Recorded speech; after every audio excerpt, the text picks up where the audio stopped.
Check, yo. What is up? Welcome to another Stacker News Monday with PlebDevs. So, I'm going to read through the top dev stories for the week here on Stacker News. What is Stacker News? Stacker News is a Reddit-like website with Bitcoin micropayments instead of Karma. So it's like Reddit, but it pays you. And there are subreddits inside of Stacker News. These are called territories. And I am the one that founded the devs territory here. So I show up here every Monday and just go through the top stories from the last week. And usually there's interesting questions, stories, exploits, attacks, stuff like that. So I'll try and break it down really simply and look at the stuff that's interesting. And yeah, usually learn a few things. Run into a few memes, so it should be fun. And after that, I'm going to be doing some live coding here. Actually, a fun app I'm working on, a fun project, which is basically an app that lets you create rewards links, Lightning denominated rewards links with Nosh Wallet Connect. And so that's what I'll get into after the top stories. Not a ton of stories this week, so it should be a little quicker reading through these, but you know, I'll take some time on the interesting ones because it's been kind of a crazy week. So sweet. I feel like music is a bit loud here, so I'm gonna drop this a hair. Okay, cool. All right, let's start from the top here. From Koob. What's something you made only for yourself? So this is the top post for this past week. So in this item, still stacking it after all these years, shared an article by Robert Sloan about a chat app he built exclusively for his family. The product Sloan made could scale, but some of the simplicity and scarceness would be lost. There's something really romantic about it. A few folks shared some of their home-cooked apps in that thread. So Read.io built a MAC address triggered song to play for a colleague. That's cool. Elvis Mercury DOSed his friend's phone number. Okay, I have a few stories about that. We Are All Satoshi made a companion app to play Clue. Okay, that's interesting. Signal 312 hacked a Notepad++ to replace online note-taking apps. That's really cool. Koob, I made my college girlfriend a Bruce tracking app. Wow, TMI. South Korea LN built a task manager. Nice. So what's something you made only for yourself? This is a really cool question, which is why I think a lot of people zapped it and commented on it. Sorry, I'm still cracking up a little bit. Okay, so a lot of comments here. But so these are really let's just talk about the idea of like making something only for yourself. I did a post forever ago called "How to Get Your First Developer Position," something like that. Let me look through here. All posts. Some tips for landing your first developer job. Oh no, I typed out a comment here. I never sent it. Wow, that's crazy. It's saved in my cache. From Elvis. Okay, I'll just leave that comment. I actually want to do a full video on this post that I made sometime.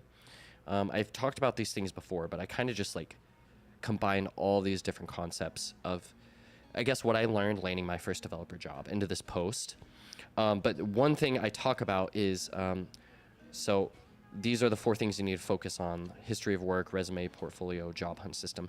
So in history of work, it's a big topic because this is basically your body of work. But one of the most important things is side projects. So create side projects that solve some kind of problem for yourself or someone else. The more niche, specific, unique, the better. If you are able to get any users for this project, that is the best case scenario. Be sure to make it clear your project has users on your portfolio. Yeah, so oftentimes, like especially when you're newer, you want to make something that works and something that solves a problem because it's one of the best ways to stand out. And the more niche, specific, unique it is, the more likely it is you're not just remaking like a to-do app or something that people have done a million times. And so I kind of thought of like the side project archetype when I was reading this post. You know, something that you made that was cool. You really made it for yourself, but it's also, I mean, maybe a way to stand out as well. And I don't want to conflate the two things. I guess what Koob is saying here, it's romantic. What's romantic about it is the fact that it's something you made for yourself and not for someone else. So don't let me conflate those two ideas. But I definitely thought about that as I was reading through this. And so those are a lot of, like, for me, a lot of my side projects were things that I made to stand out, but they were also things that I focused on for solving my own problem.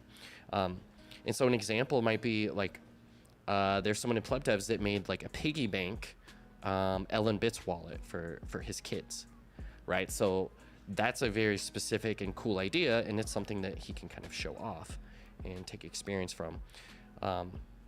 Another example, like you might make like a character creator for D&D or something in JavaScript, or something to track. Maybe you watch esports, something to track like esports stats online. Something really, really specific. Like those are some of the coolest projects. Okay, so let's get into the comments here. Gray Ruby said, unrelated, but last summer my daughter and I made a rock garden underneath one of our down spouts on our house. Now when it rains, you can watch the water flow down over the rocks. Definitely a Pleb water feature. Sweet. IRL meet space side project there. LOL, I DOSed a family member's phone as a prank as well. Elvis Mercury referring to this. Okay, so back in the day, I used to have a flip phone. Not even a flip phone. It was a Nokia. It was like one of those Nokia phones that's like you couldn't break it if you wanted to. Like I could shoot baskets with my phone. And so I had this phone. It was super slow. And what my friends figured out they could do to prank me is they would send me the entire Declaration of Independence over SMS. And because my phone was so slow and it received SMS messages in chunks, my phone would be just like buzzing nonstop for 45 minutes. And so they called it the declaration attack, or they would say like, you would say like, oh, I just got declarated. But that only worked because it was like a super old phone, and you couldn't really stop someone from sending you this giant piece of text that would be chunked up. And so it would like buzz for 45 minutes and when I was in school. So that is how I've been DOSed on my phone before. Satora, I made a notebook the other day. I actually went to an art store and bought very nice quality paper, folded each sheet and sewed them together. We'll give to your friend so he can journal when he leaves for Seattle. Nice. My wife loves making custom notebooks and art books and stuff like that.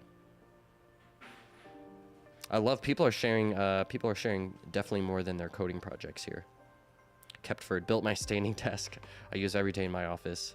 Built a digital sign to let my family know when I was on a call back when I had a ton of work calls from home. That's cool. Something IRL I built was a bookshelf for myself when I was on college break one time. The one semester or 2 semesters I was in college. I made a Twitter bot to attract followers back in 2015 to replace the semi-automated process I began in 2013. Boo. What's your follower count at now? 23,317. The bot's been banned since almost a year, but I'm still getting new followers each week. What kind of Twitter bot do you make to attract followers? To like a different account?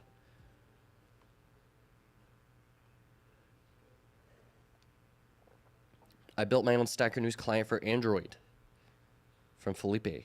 I still use it, but pagination load more is currently broken. I'll fix it this week. I also need to add a territory selector. This is really cool. I think I've seen this before. Stacker_news from Felipe Bueno. Unofficial cross-platform Stacker News app written in Flutter. Sweet. I started this project as a Hacker News app in the beginning of 2020 to learn the block pattern. I still maintain the HN app, but now I'm focusing on Stacker News.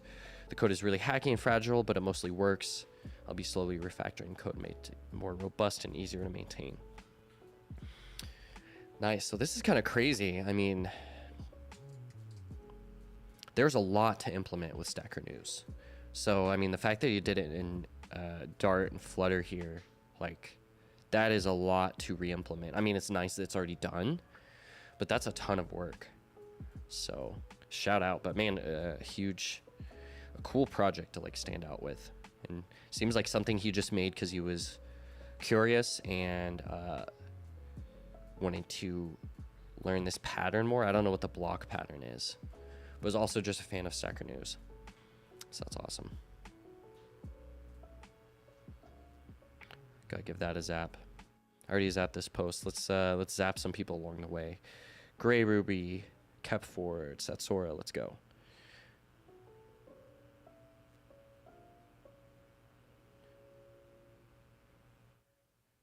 Sweet. I also built a Hacker News client, which was the base for the SN client. It's still working well after many years. Okay, that's interesting. So we started with just like a plain Hacker News clone and adopted it to Stacker News. It was removed from the Play Store a few years ago because of copyright issues. I also removed the source from GitHub because I intended to make it a paid app at some point.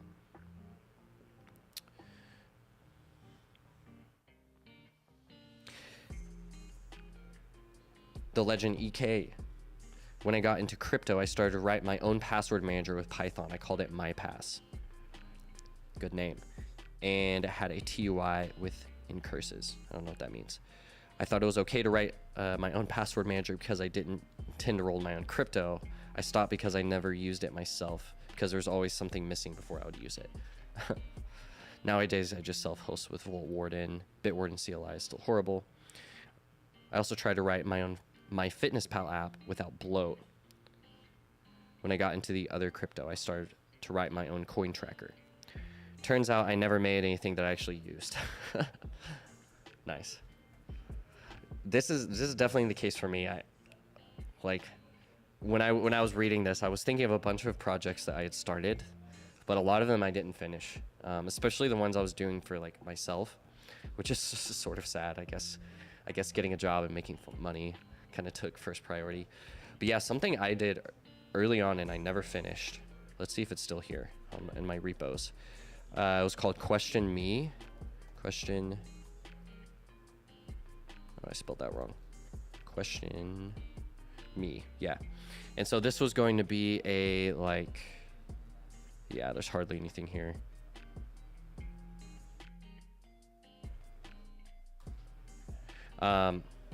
I thought I had more code at some point, but anyway, maybe I deleted it. But it was going to be like basically an automated email bot that would send me a new question every day. Just like a really like philosophical question, and I would like respond to it when I wanted to, or would not respond to it, and it would save those questions. And it would kind of be like a journal that showed up in my email, but not like a regular journal, like a journal that asks you like really big philosophical questions. So that was one of my projects I never finished for myself. Not a software developer, but I am a carpenter and had built for our own use various storage boxes, shelves, even 2 high chairs for my kids over the years. Fun one when my older son injured his left ankle at the playground last year. I built a makeshift knee scooter out of some scrap wood and all 4 directional wheels. Both my sons are still using it as a scooter to speed around the house to this day. Nice. This is my post here. I put Austin's Game of Life for sale. Built this as soon as I had the skills to. Have been obsessed with cellular automata since I was 12 for some reason. So this is what I put here. It's just a Game of Life simulator. If you've ever heard of Conway's Game of Life, the rules are right here. Really strange UI choices for me. I built this like 5 years ago, so I don't remember what I was thinking. But yeah, so you can step through each generation. I ended up in a static state. And then I can edit it, and I can just start it. That's pretty cool.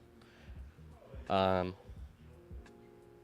yeah, it's pretty simple rules to implement. It was just like building the grid was kind of the hardest part. But that was fun.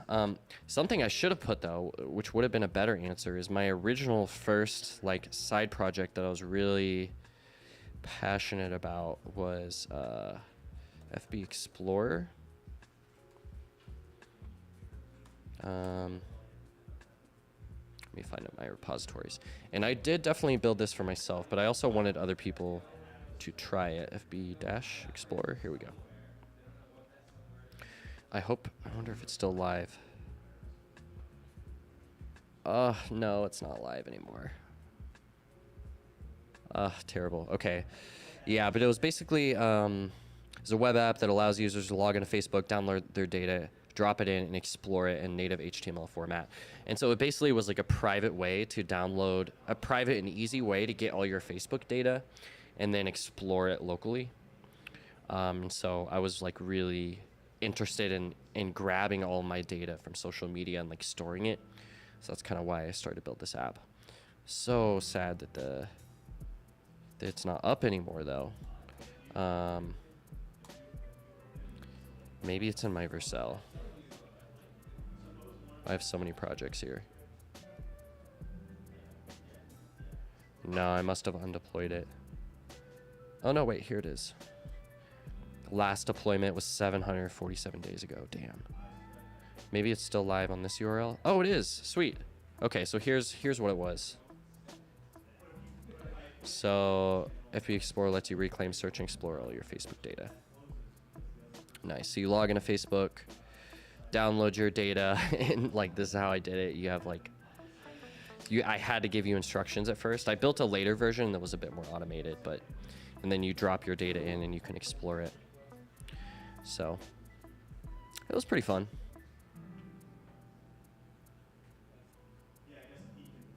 Nice, but this is something I definitely built for myself. It was my first real side project, and I got a few users to try it out. So that was something I definitely bragged about back in the day. Jason B, legendary PlebDev. I made these about a month or so ago with the skills from taking your front-end course. It's fun to move around, drive around in the case of the board game themed one, and protect the static pieces from the shooters. Oh, look at this. Conway's Game of Life with a twist. Conway-S-Life. Okay, I'm excited to look at these. The philosophical implications of Conway's game are so intriguing. I first encountered the fine-tuning argument, although I don't think it's named as such in the book, and Dawkins' climbing Mount Improbable. Ironically, that book and his beautiful explanation of it was really instrumental in leading me to theism in my early 20s. And Bitcoin plebs are just, they're too smart. They're smarter than me a lot of times. But that's cool. Okay, let's check your game out, Jason.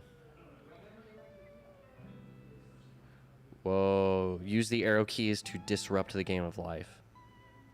Okay, let's zoom in. Can I zoom in? Ooh, it's moving slow. Okay.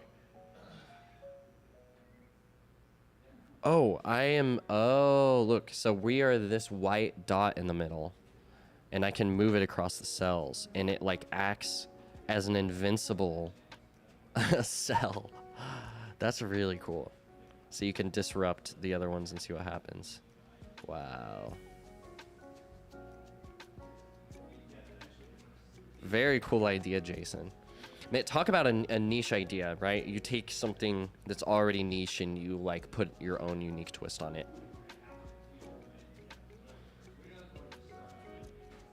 Okay, good lord, Jason, you're about to crash my browser.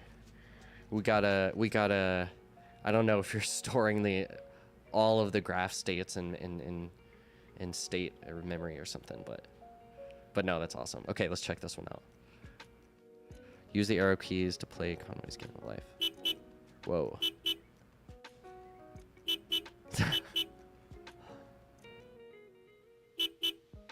I don't understand. Am I supposed to get in?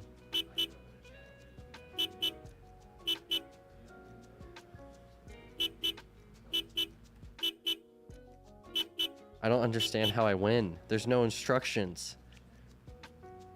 Use the arrow keys to play Conway's Game of Life. Okay, well, good job, Jason. I don't totally understand the second one, but that's awesome. This Jason is the perfect example of someone that does this. He's shown me probably 10 just the most random like little websites and games and reskins and stuff like that. Just builds for fun. So that is the profile of someone who's definitely gonna make it.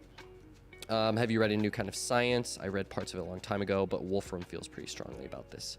Okay, so just more cellular automata stuff. Man, a lot of comments here. Okay.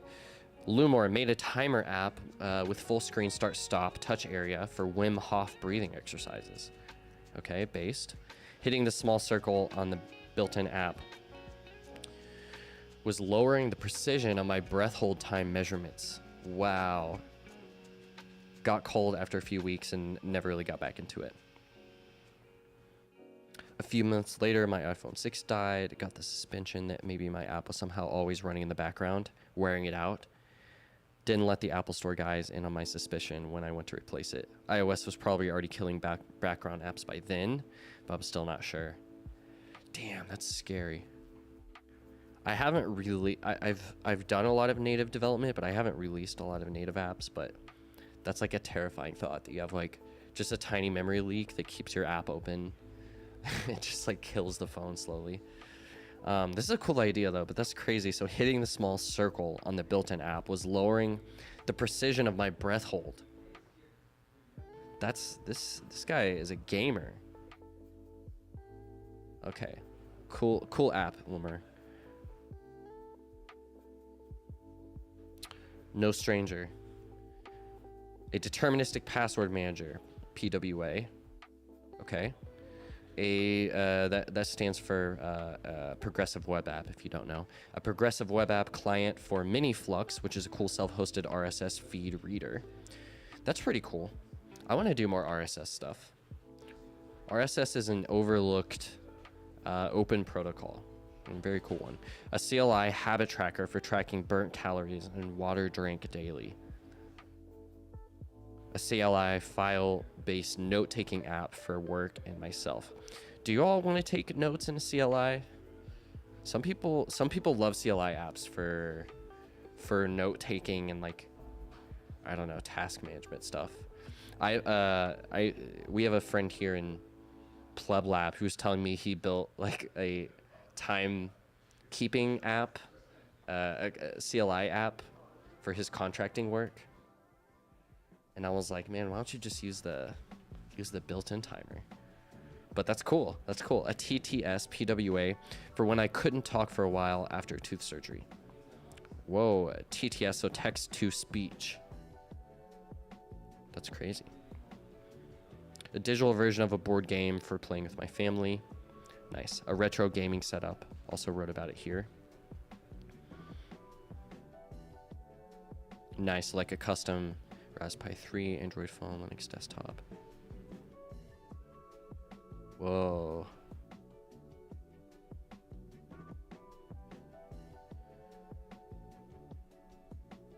Retro gaming setup with retro art. Some years ago, I bought Raspberry Pi 3 to play retro games through Laka. Had my own share of fun until the SD card said goodbye. To avoid the tragic event from happening again, I thought of a way to not only ensure my data would be safe, but to have them playable everywhere without having to start again or having parallel run on another device. That's crazy. That's really cool. What is Laka? The open source game console. I know a lot of people do Raspberry Pis for retro gaming. I've never tried it though. We should get one here at the lab though. That would be really cool. Okay, sweet. Legendary lineup, no stranger. I can tell you're definitely a hacker. 0x Bitcoiner. A few years ago, I started developing a bot for online poker. I managed to do the hardest part, which is recognize the cards on the screen. And then I stopped because I didn't feel like developing the rest. Bots are forbidden. Oh, bots are forbidden. Okay. Yeah, you read the cards, but what is the algorithm you use for determining how you play? I guess that problem's been solved though. Like, someone's got to have like what's the most I guess it's context dependent, but there's got to be some like algorithm for creating probabilities with like a poker game, like a digital poker game. That's actually a really cool idea. But it makes sense bots are forbidden. I wouldn't want to play... Actually, maybe I would want to play poker against a bunch of bots. Because I'm pretty bad at poker, so I might be able to trick them.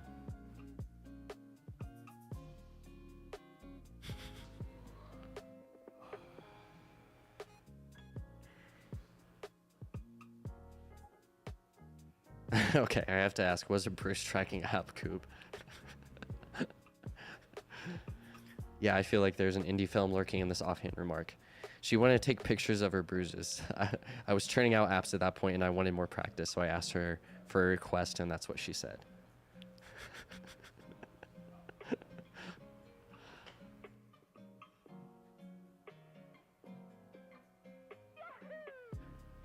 It was just an Instagram like app for her to take pictures of her bruises, like a timeline of bruises as I remember it.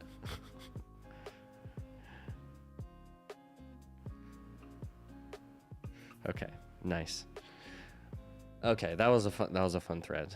But yeah, something you build for yourself. It's cool. So that was the top story for the week.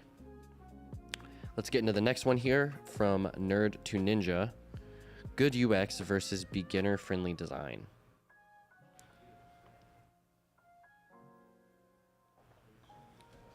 Okay, this one is big. Ooh.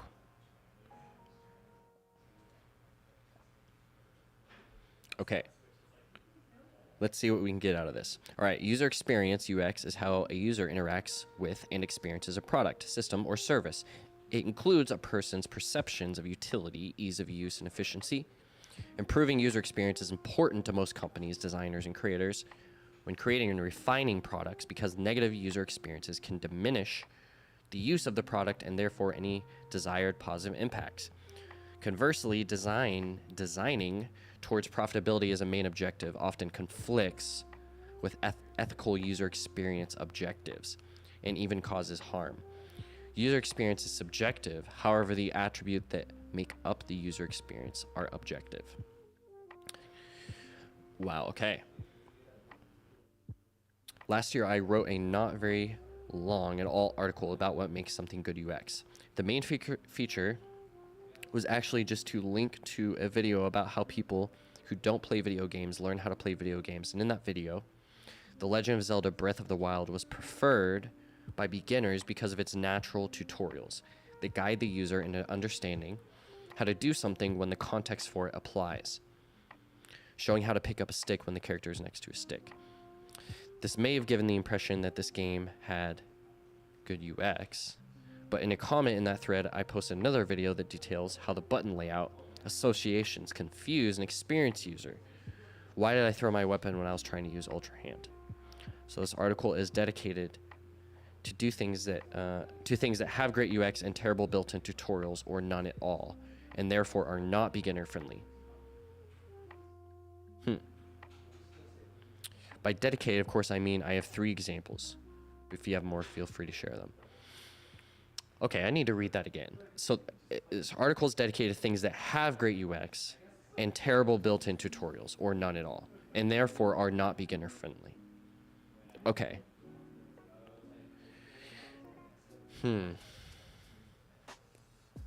That's interesting. Oh my gosh. I didn't even read this. I did not even, I swear to God, I did not even read this. But I was just thinking in my head, like, this sounds like Vim. This sounds like Vim. How did I, okay. Oh my God. Okay, Vim. This may feel like I'm starting out strong, but actually this article is inspired by another article that makes this exact point. Vim is not only about speed. Vim is not beginner friendly. This is pretty much common sense, but there are other aspects of the user experience that, in my perception, make Vim an amazing experience for advanced users that other tools don't even come close to. So in case you don't know what Vim is just a terminal-based a terminal environment and code editor that is, for more advanced users. It has different key bindings than your regular terminal, but allows you to travel across different terminal instances very quickly, spin up files very quickly, and then navigate across the file and move lines in ways that you can't do in normal text editors. And yeah, definitely not beginner friendly. And often what would be intuitive to a beginner can be slow or bothersome to an experienced user. I see. So there's this kind of conflict here, like what is good UX if you're a beginner versus if you are someone who's already experienced. So good UX for a beginner who needs to type in a text editor is horrible, shitty UX for someone who needs to append the same word or character to the start of 60 lines because they're a programmer. That is a good point. With comments such as, I don't even think of the shortcuts. I just think about what I want to do and I just do them. Any gamer knows how this feels. No gamer thinks X, Y, Y, left bumper. They just think jump over ground, attack, attack, attack, block. And not even that really. Yeah, that's a good point. And on like the Legend of Zelda thing, it's kind of interesting. I've been probably like a lot of gamer husbands. I've been playing through the new Zelda with my wife. Not super recently. But we had, and so like me, obviously super experienced pro gamer, my wife not as much, and so we're like learning the controls together, and for me it's actually weirdly one of the hardest games to control, just because there's like the Ultra Hand, like using your special abilities and just the way that it's mapped to the controller, it just kind of conflicts with your muscle memory. But I mean, despite it being a super complex game with a lot of systems, like I find that my wife picks it up pretty fast. So that is a good example. I didn't know they did a study on that. That's kind of fascinating.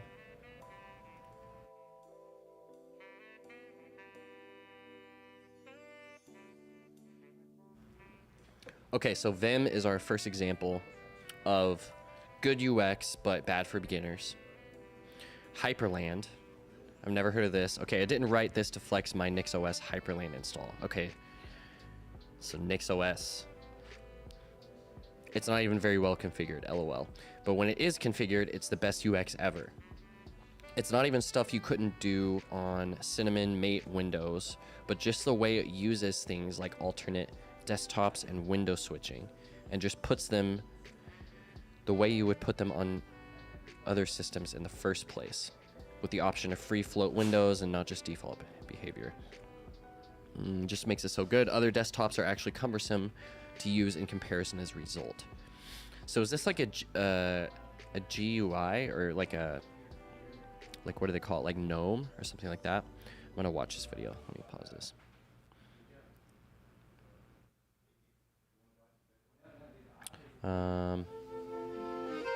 Okay. So it is a desktop environment.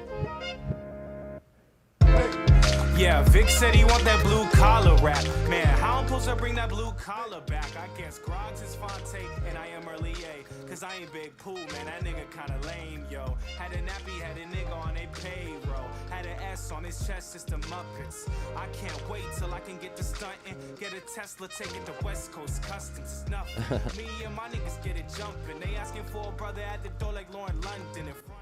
We've been on something. They just hella mad cause the kid been buzzing. What you know about a young nigga like this, yo? What you know about a young nigga like this, yo? Okay, so a desktop GUI environment. That looks cool though. I mean, I kind of couldn't tell what he was doing. Let me look at Hyperland. Hyperland with no E. Tiling compositor with the looks. Wow. That's a new one, a tiling compositor. Hyperland provides the latest Wayland features, dynamic tiling, all the eye candy powerful plugins, and much more. Yeah, this is the kind of stuff I feel like I would be into this, but yeah, when it comes to the configuration, I end up just not caring. And I'm just used to like using Mac. And like even how I use Mac, like something I do, like I don't do full screen on Mac ever. I always have Windows, so I can just like slide up like that. And then you can always tile to the left or right or whatever. So it's like, that's my good UX. That's my preferred UX. Okay, so Hyperland. Kind of seems like, yeah, same thing. Good UX, difficult setup.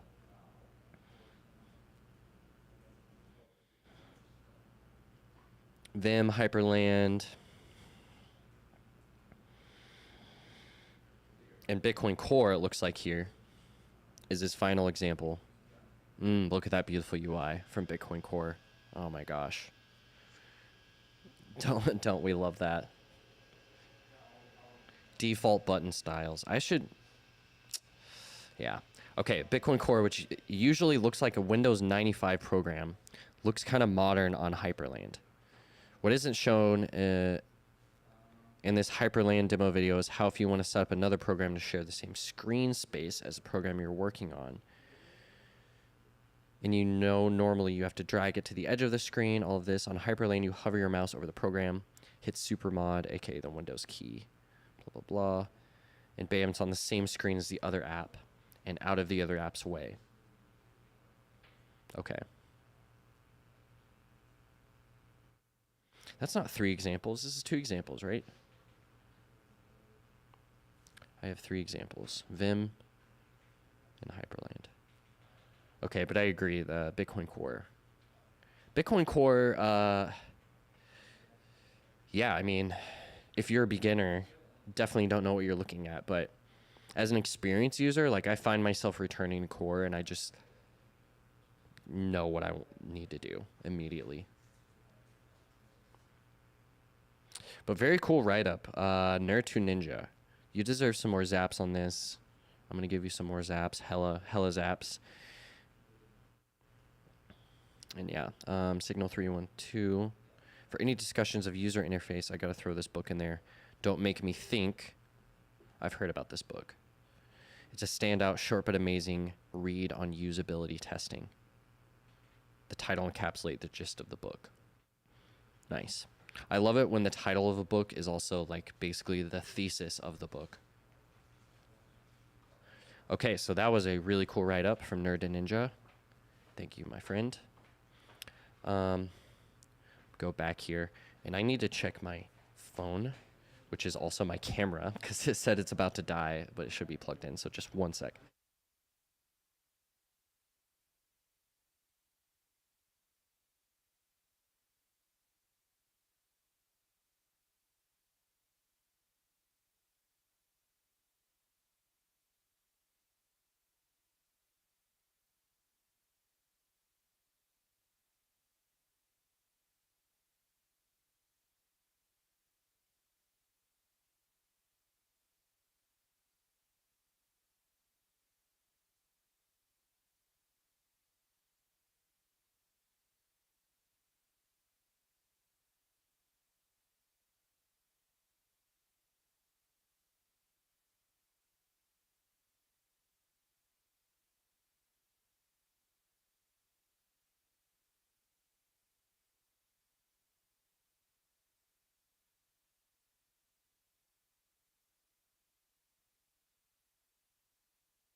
Okay, we're charging again, I think. I had to like, oh my gosh, stretch a cord across the whole room.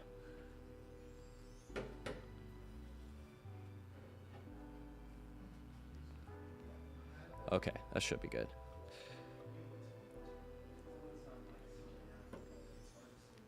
All right, onward. It's time to retire the term user from Choke One. Story from Technology Review. He put the blurb in here for me. Thank you. I don't want to have to read the whole article, but we'll maybe look at it. So people have been called users for a long time.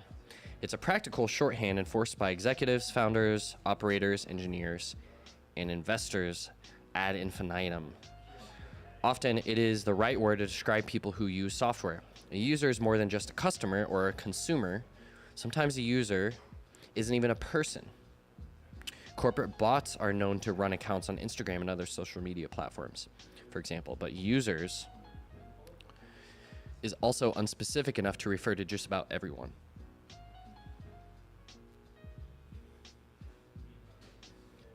Okay, so what is the proposed replacement? People love saying like, let's stop using this word and use this word. It's like, well, how are you going to get people to do that unless they think it's a better idea themselves? Defaulting to people. So that's a suggestion. People. Okay.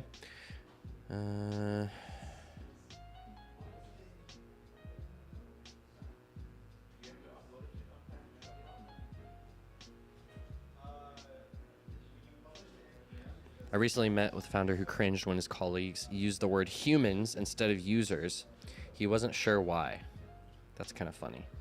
I mean, that's a sort of a weird thing to say, like, hello, fellow humans. Like, who's gonna say that anyway? But users is a weird thing to say. Like, I mean, I guess it just depends on the context. I don't know. This doesn't seem that interesting to me. Let's see what the people say. What do the people say? I think I first heard someone complaining about the term user maybe 15 years ago. Sometimes a user isn't even a person. Corporate bots are known to run accounts on Instagram. Yeah. So maybe the term user needs to not only refer to humans. When I first heard objections, they were more centered around making it sound like they were drug users. Yeah, I've heard that. The reality is we're learning that user is a pretty good label. Over the years, it has occurred to me that many users behave like bots. Users that are indeed humans. What I mean is that they are behaving in very predictable and unnatural ways. Way a human in real life would not behave. So maybe user is the right term after all. I don't know. You know what term this reminds me of is a term from economics. Economics. Rational agent, rational actor. The rational actor. Rational actors form the basis of rational choice theory. Rational choice theory assumes that individuals or rational actors try to actively maximize their advantage in any situation and therefore consistently try to minimize their losses. Have you ever heard anything so retarded? People are not, there are rational actors, that's true. It's just, it's funny like how I learned about this concept is that like, this is how economists, at least Keynesian economists, they model behavior, assuming that people are going to act rational. I mean, you just can't even. But that is a good point, and that's kind of a good parallel. User is like a rational actor, except really the opposite, because you expect a user to be dumb, and a lot of times you're building for, I guess except for our last example, you're building for the lowest common denominator. So that is an interesting point. I think user conveys the right amount of information for its current use. Perhaps end user would be more appropriate. I've heard that as well. I guess end user would kind of be like the person that you're building this for. Should they be called operators or clients or something similar? Yeah, that's interesting. I've never liked the term user either. It's always sounded kind of inhumane to me, says Koob. Yeah, I mean, That's why, you know, you have a community and you give them their own name, like the Stackers, right? The Stackers. We don't need to, on Stacker News, you don't need to call them a user. You can call them a stacker. I mean, in PlebDevs, I just call the people that engage with my content and talk to me and all of that. I call them PlebDevs. I call myself a PlebDev. Are those my users? That does kind of sound weird to say. You are my user. User reminds me of the term used in Tron. Anyone watch the first one? I haven't seen the first Tron. I probably should. User is 4 letters, which is pretty handy when you're writing it a lot in your code.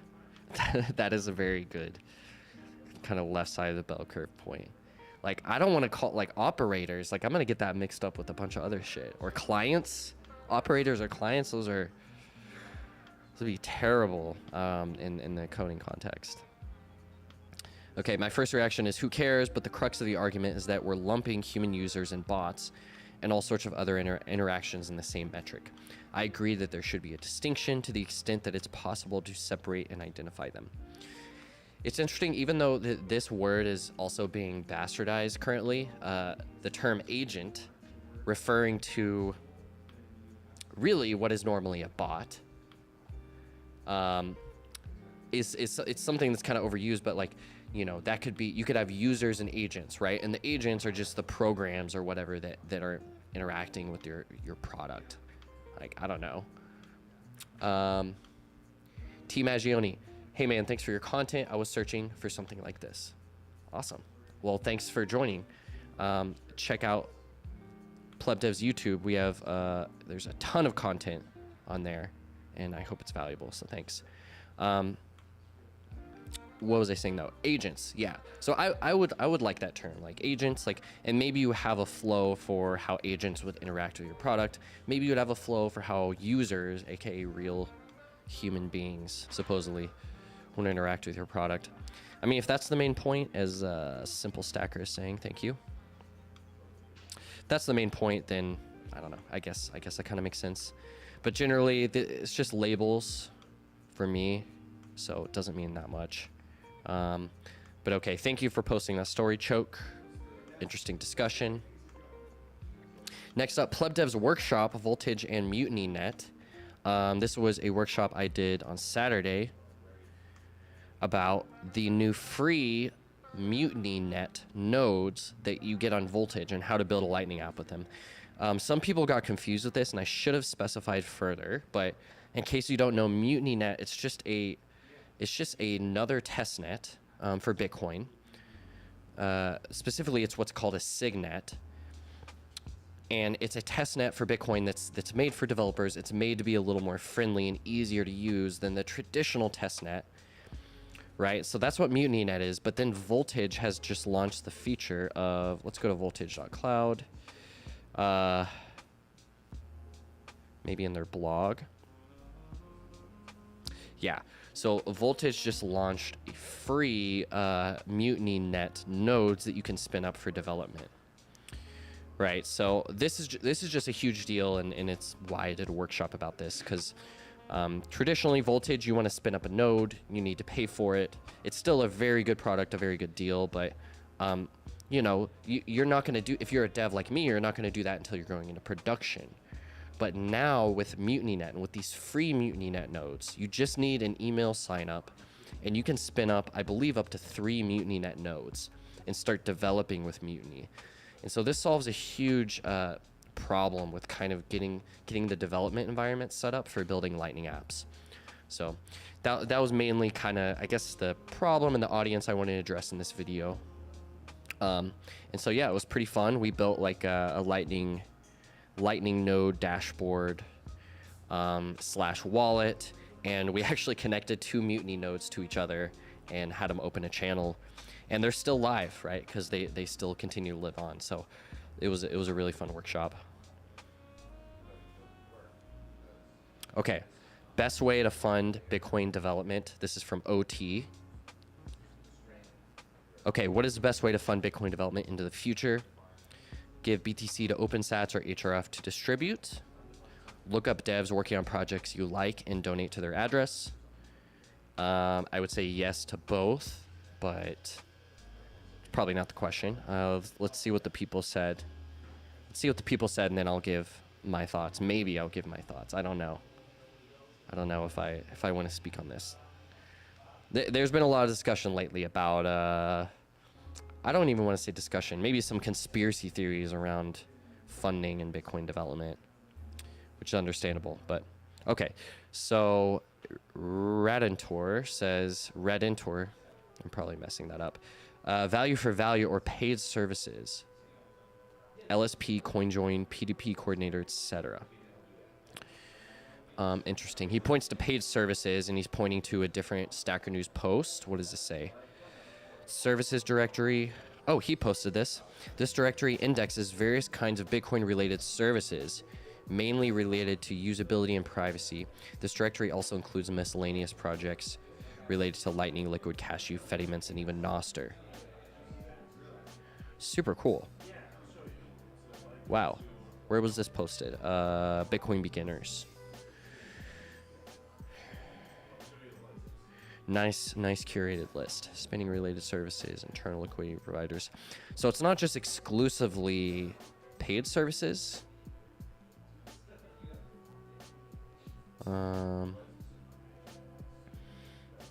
Very cool though.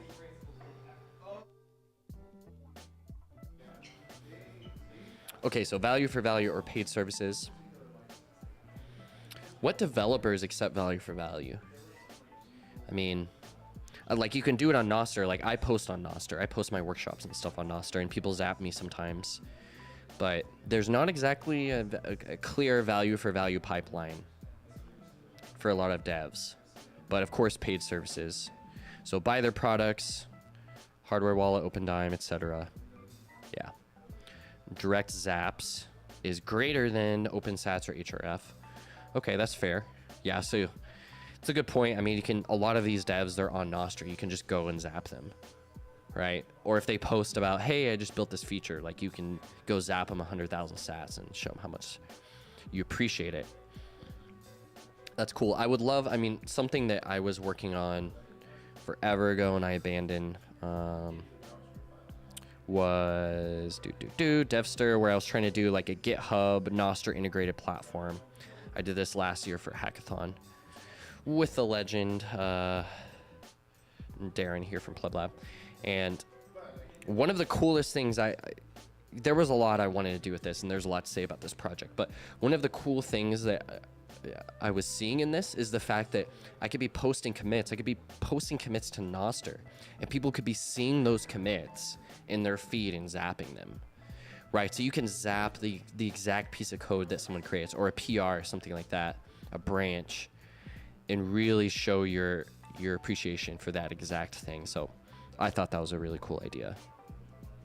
So that's still something I would like to see for, when it comes to supporting, funding developers. But is this really funding though? This is kind of like tipping developers. I mean, it's very nice to receive tips, but being funded and being tipped is a very different thing. How about development on Core or Wallet? Core, if a direct zap is not possible, then zap them through OpenSats. A wallet, value for value, product, direct zaps, zap through OpenSats. Yeah. I mean, in general, like, I like OpenSats. I like HRF. Those are good, like, open funds that you can donate to. You've got Nostr and the value for value. You can donate directly through those means.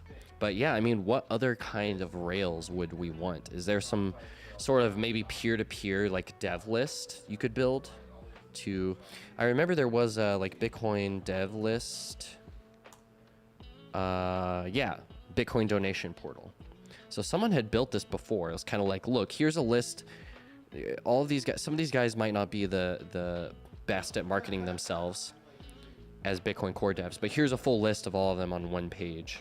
It's probably not even all of them, but just a bunch of random Bitcoin devs that got added to this list. So yeah, I mean, maybe there's something you could do like that. Maybe a lister on Nostr, because you can make what's called a lister, which is just like a list event.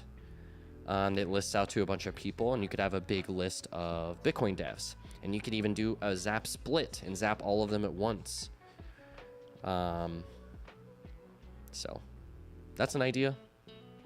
But good question. I don't buy into a lot of the conspiracies, I guess, that people feel about Bitcoin funding right now when it specifically comes to OpenSats and HRF. And I have a lot of reasons to think that. I mean, a lot of them are just personal from the people I've interacted with, both of these places. But in general, yes, I think it's probably good to be skeptical about funding and where funding is coming from in Bitcoin. But in general, I think we're still early for funding devs, and the more that we can fund devs on Bitcoin, Lightning, the better. But thank you, OT, for the post. Good discussion. All right, are we ready to get in this next one?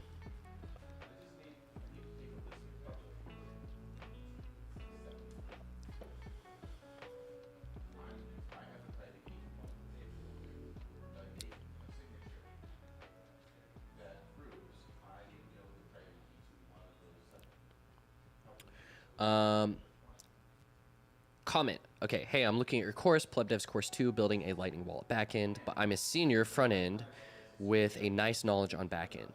Can I buy only the lessons 6 and 7? So actually, you can do that on Emeralize, emeralize.app.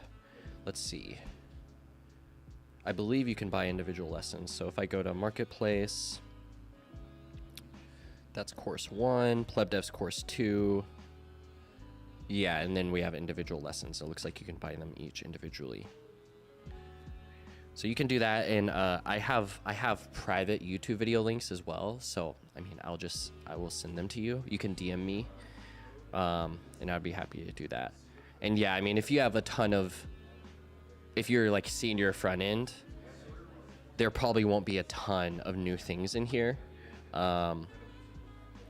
Yeah, so we learn Express, we talk about middleware, we've got authentication with JSON web tokens.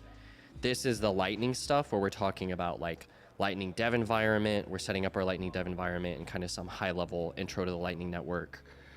We talk about interfacing with LND. Yeah, then we get into database stuff. And then deployment. Deployment, I guess, is the other place where we just deploy with Voltage though. It's actually extremely easy, so you probably wouldn't need that one. So yeah, I don't want you to feel like you're wasting your money if not all of this is relevant to you. But yeah, if you feel like you're ready to jump into the backend stuff with Lightning, especially, check out the YouTube. A lot of my YouTube content is actually let's see, YouTube at PlebDevs.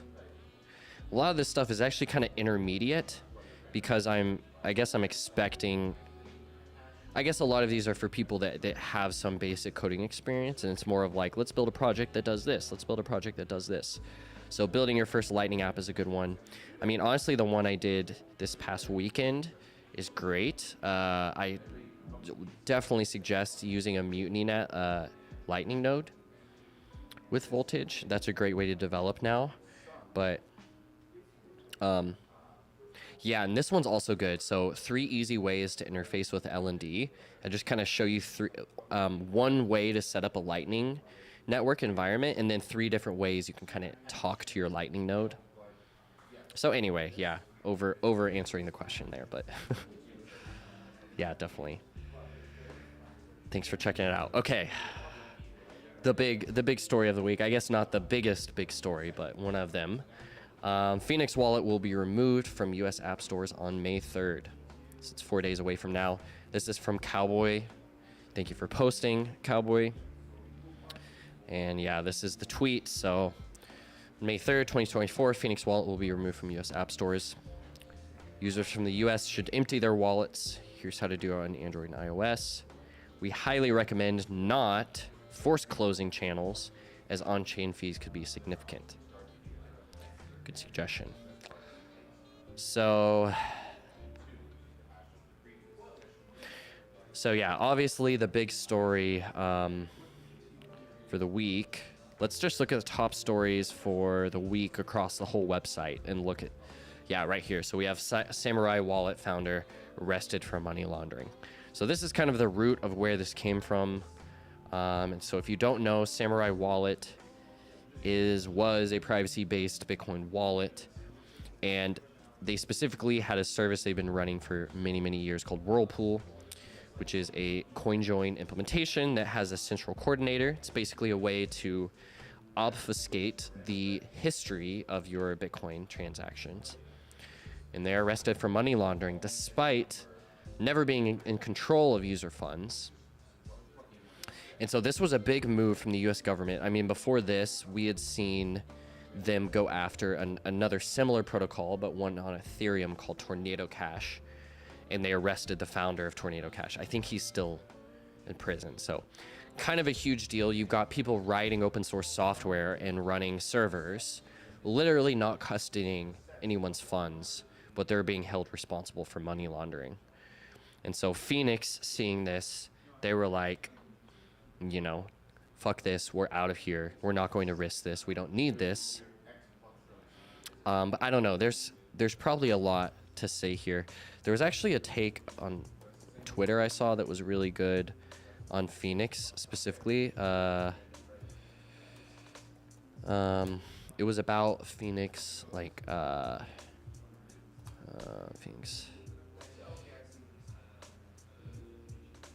Phoenix Wallet.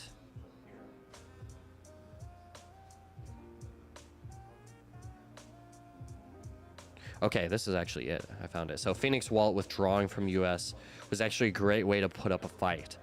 Completely reduce company risk whilst making a lot of noise and setting an embarrassing precedent for the establishment.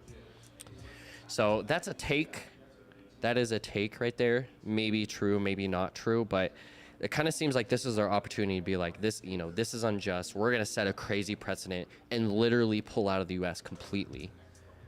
Maybe they feel that they don't need U.S. markets for what they're doing, and clearly show that, like, look, you're already killing innovation here in the U.S.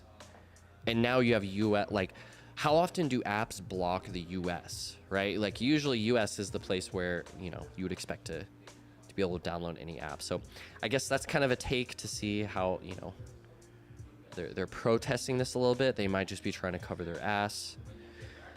But it's a big loss for us in the Lightning world because, you know, we're at a point now where after Phoenix, there's really two non-custodial Lightning wallets that don't require you to run a full node at home. And that is Zeus. Zeus has an option where they have like a node on the phone option. And then we've got Mutiny Wallet. So Zeus and Mutiny Wallet are all that's left. In the last 3 to 6 months, a lot of people have been pushing new users towards Phoenix. And this reason was, well, Phoenix has one of the best UXs in Lightning, but they're also non-custodial. They have great liquidity services. And they kind of set up their whole stack and their whole implementation to be able to serve customers easily, but help them deal with these biggest problems in Lightning, which is liquidity management. And then, of course, running a node. And so it's a real shame to see them leaving the US. But, you know, I think this is a fire and a driver for the Bitcoin builders and Lightning builders that are out there to serve the US customers and find a way to do it that is ethical for the end user, for as far as being, you know, non-custodial and having a good experience, hopefully. But then also will keep the government off their ass with money laundering or money transmission claims, stuff like that. So, yeah, and we don't have the whole MSB story in devs this week, but there's a lot I could say. There's a lot I could say about that.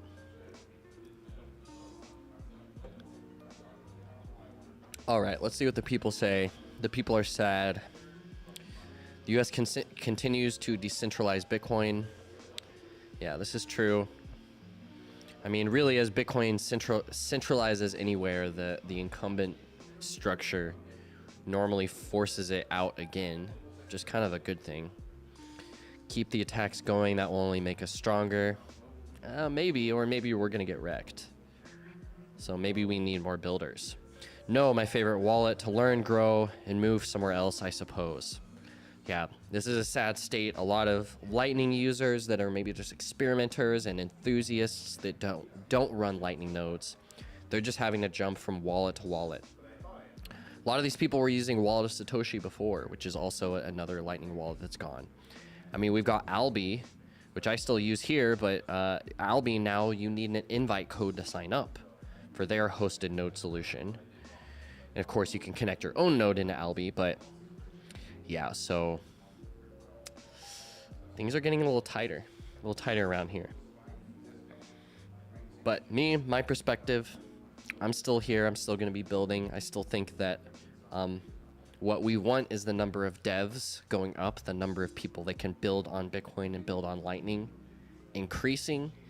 That's my mission. That's all I want to see. And, you know, who's going to build the tools? Who's going to build the wallets? Who's going to write the code if it's not us? So that's my perspective, is just, you know, onward, carefully and cautiously. Okay, this was reading top dev stories last week. Legal primer for FOSS developers.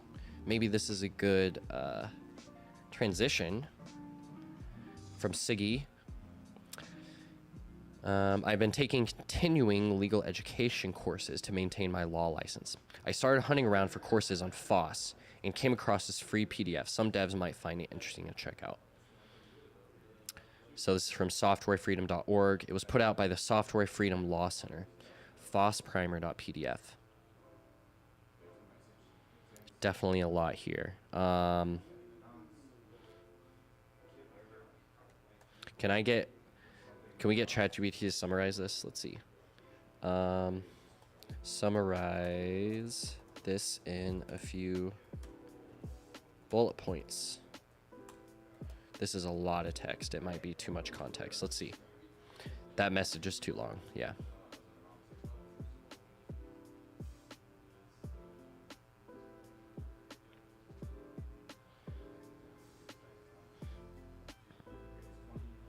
Oof. Okay, I have,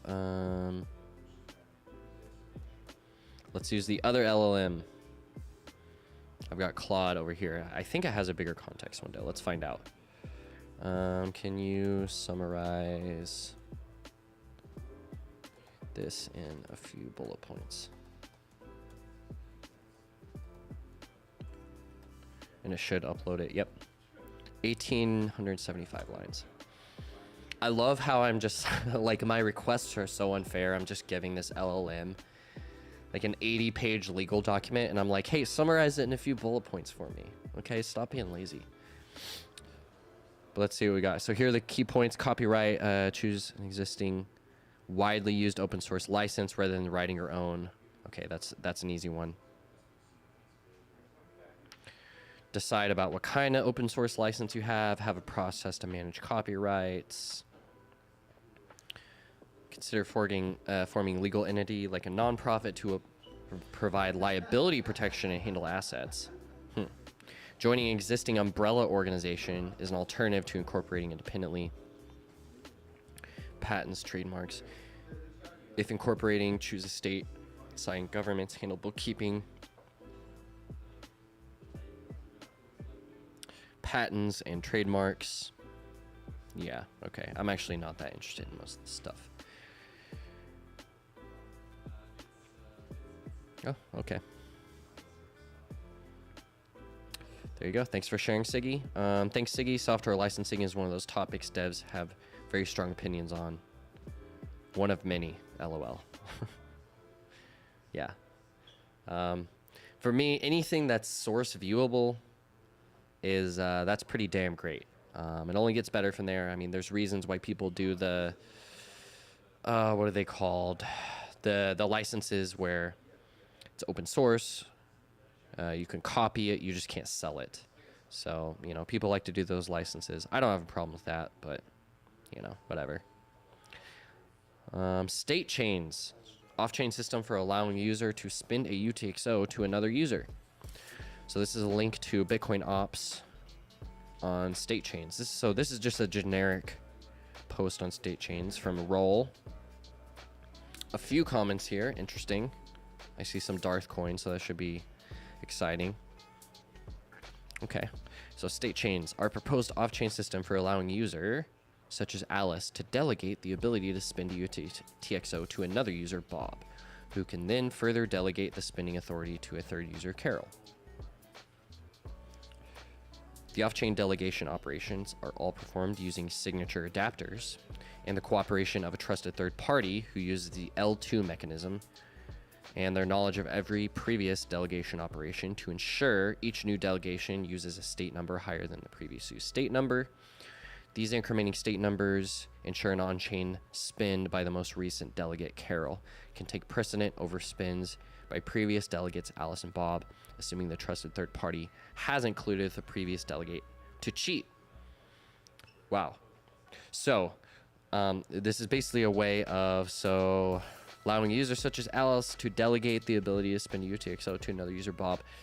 So, in the state chain proposal, the movement of funds are happening via these delegations, which are really just state updates. And these state updates are built in a chain that all rely on the previous one, I guess. So that seems to be how they're dealing with the chain, the deterministic chain of proofs that you can kind of trust. And then eventually, you know, it ends up at Carol, and then Carol can finally hit the chain with this, and it'll execute all of the states that should have happened. This seems to be what's being said here. So signature adapters, or adapter signatures, rather. Okay, I don't want to look into this right now, actually.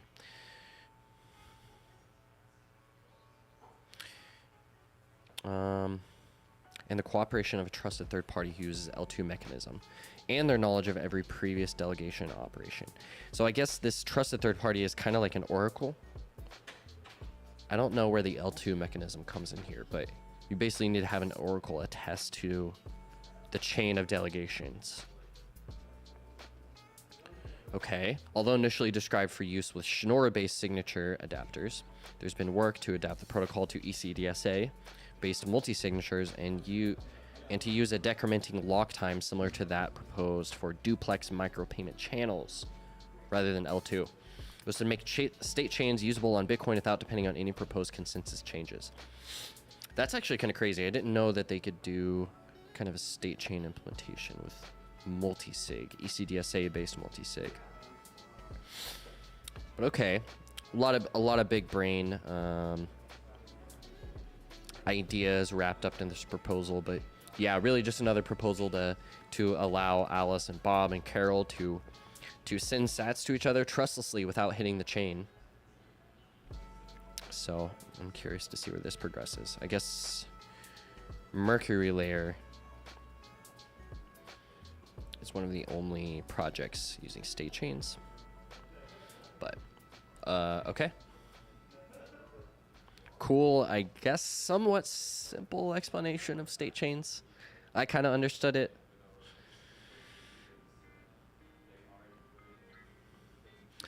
Okay, Darth Coin says, okay, but where's my change from 100K UTXO if I have to pay 59K sats invoice?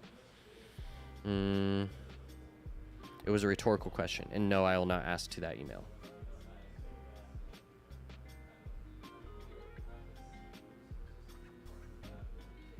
Okay, cool. Arguing.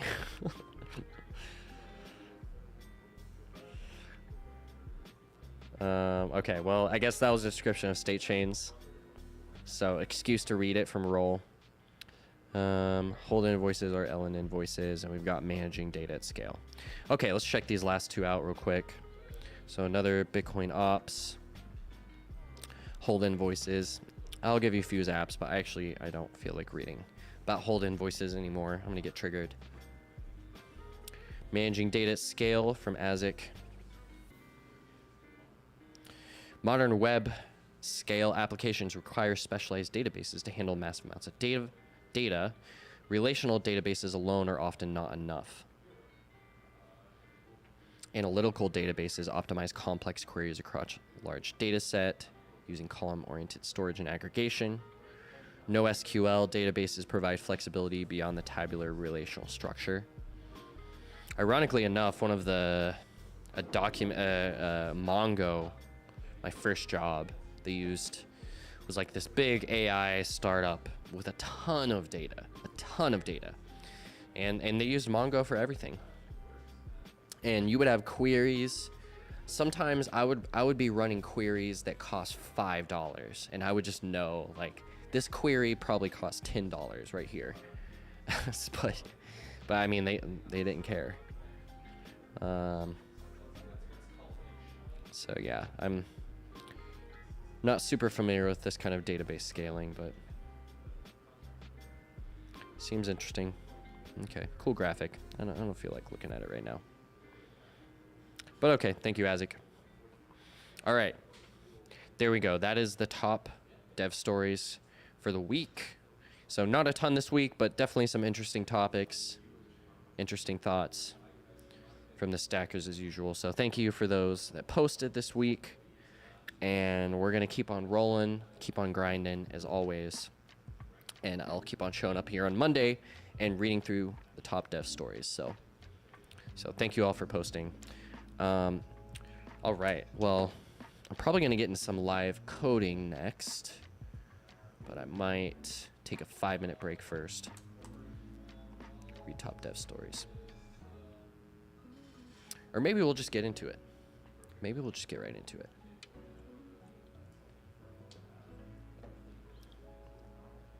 I don't think my phone is dying anymore, so might be the chance.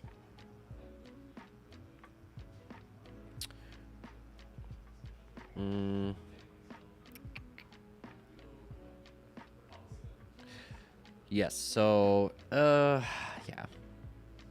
I'm gonna take a quick 3-minute break. I'll be right back, and then we'll get into some live coding, and I'll walk you through this project I'm gonna be building. Sweet. Be right back.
Sweet.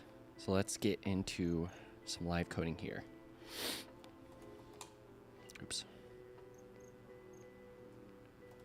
Clear. Okay, so what I'm going to be trying to build today is in kind of a V1 of something else I want to build eventually, but I'm building this for someone at first that wants this. They basically want the ability to give out rewards links that people can claim one time. And they want to be able to do this from their own wallet. So I'm going to be using Nostr Wallet Connect here to kind of build a simple full stack app for generating a Nostr Wallet Connect and then doing accounting or basically links on top of that one Nostr Wallet Connect. So kind of seems complicated on the surface, but it's actually going to be pretty simple here. Well, the first part will be pretty simple. So this is like my data schema that I have right here. And so we have basically a Nostr Wallet Connect object that will be set aside, and then reward links will be generated on top of that. And each of these reward links will be of equal amount, and then there will be a max amount. So it'll be like you'll set aside an NWC for 100,000 sats maybe, and you'll generate 100 links of 1,000 sats, something like that. So that'll be my first simple approach here, but I have ideas on how to expand this out to do a bit more, but this will be a start for right now. So all I have so far is a landing page and kind of a form, and we'll go from here and immediately go into creating a Nostr Wallet Connect and trying to save it to the database. Sweet. So I'm using Docker for this just to kind of spin up an app in a database locally, and then Next.js is what I'm using as well. So let's Docker compose up build, and it should spin up, and we'll see our front end here.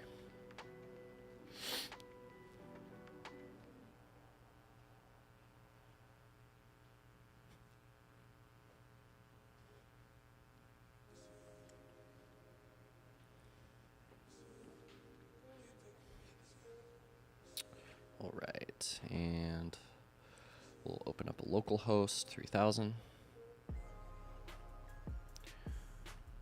Just give it a second. It takes a little slower when I'm streaming with Docker.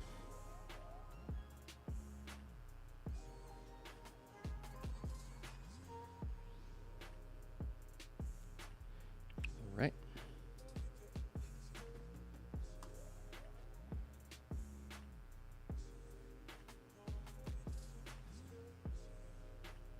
Sweet. Whoa, this looks different. Did something break? I think my theme library or something broke. Hold on a second. Yeah, because these are all unstyled. Button, severity, success, label, generate.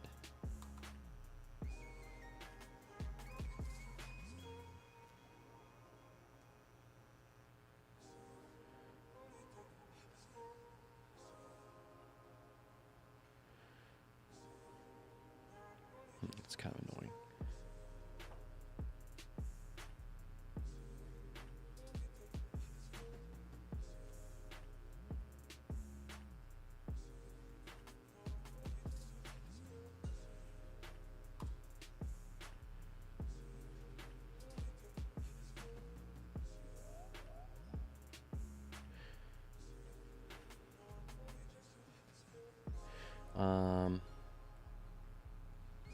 Seems like the default styles aren't being applied here.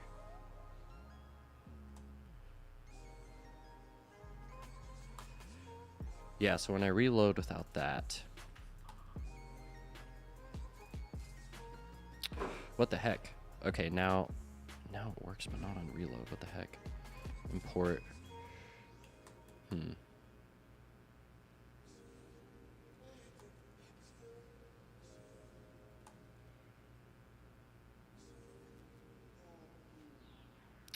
Yeah, I'm confused.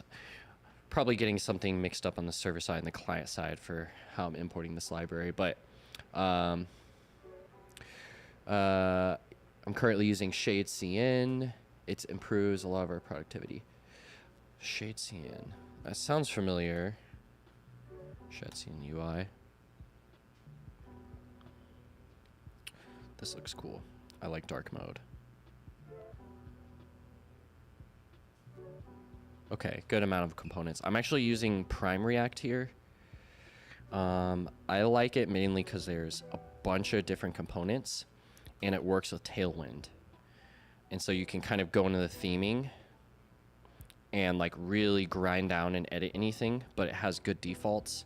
And then you can always go in line with Tailwind. Shadesian uses Tailwind too. Nice. Yeah, one of the guys around the lab was telling me about this. I'll have to check it out sometime. But yeah, like when I refresh, like my theme isn't working anymore. So I must be missing something. I know there's a Prime React context. Do I need to like provide that? Ripple, what does that do?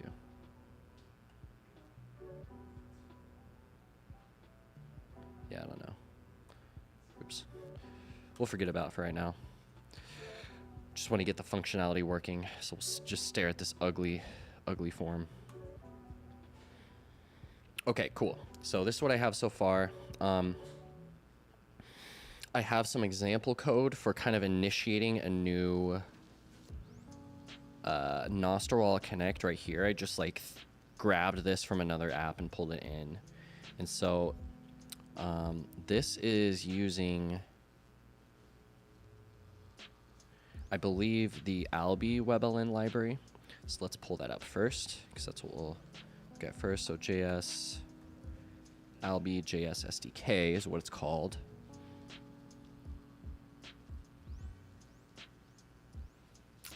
So we'll install this, and yeah, and this is the import we'll be using.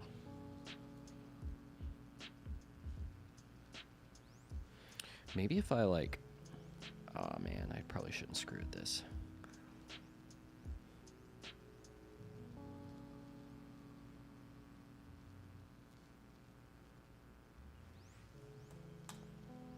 All right, install that. Spin it back up.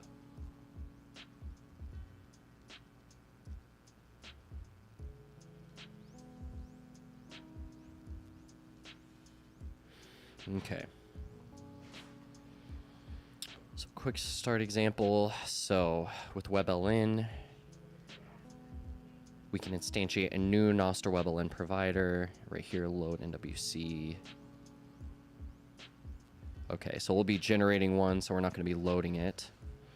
We can also say new WebLN NWC Nostrwall Connect URL equals load. Okay, that's the same thing. Enable connects to the relay, and then we have methods to just send payment from there, so it's really easy. With new secret. Yeah, so this is what we'll be doing. We'll be generating a new secret. New but random secret. The pub key of that secret then needs to get authorized by the user. This can be initiated by redirecting the user to the get authorization URL or by calling init NWC. Okay, so we generate with a new secret. We can then init, and this is what will pop up and have the user confirm. And then we're just going to pass in some custom options, and that's kind of what this is going to be. So cool, that seems pretty straightforward. I wonder if this has to do with my front-end issue. Receive true for non-Boolean attribute to cross-origin. Cross-origin.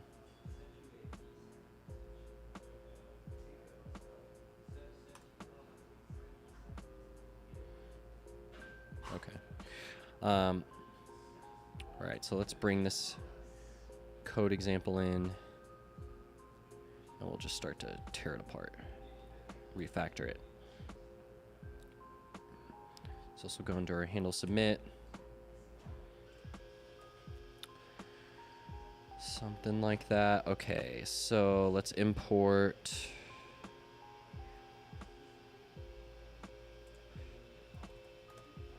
web ln from get alb SDK. This will need to be an async function. Instantiate a new WC, and I don't need that. That's what's causing this error. Let's format this.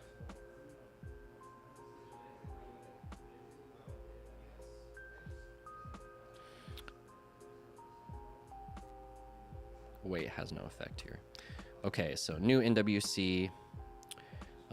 2 weeks from now, I'm gonna have a month expiration by default for everything. So this will be const, let's say const month from now. It's new date.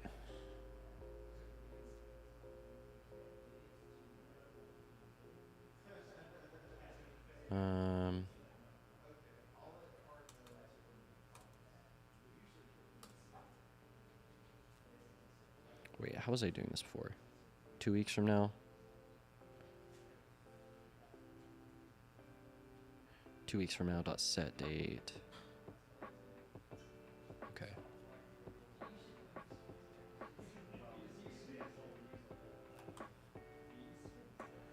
Set month from now dot get month +1. Okay, and we'll go ahead and print this out and just verify it. Console month from now, and we'll say expires at month from now. Budget renewal will be never. That's true. Editable false. Amount. It's going to be amount. Interesting. So we're actually amount is going to be const amount equals. It's going to be the number of link times sats per link. Is that correct? So if we have 1,000 links times,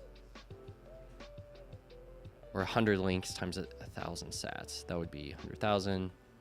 So that's correct. Cool. So that's our amount. Our name is going to be name, which we have state for that set aside already. Okay, that looks good. The signature promise of unknown is deprecated. NWC is deprecated.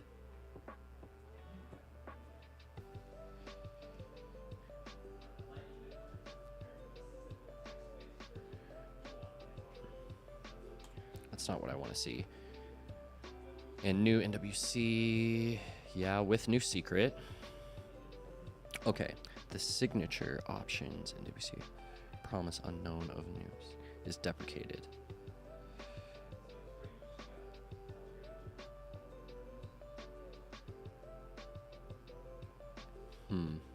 Can I just go to init on NWC has options, and that is NWC authorization options.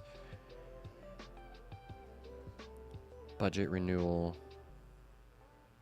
request methods, return to expires at. I think I'm missing request methods. Is that the problem? Request methods.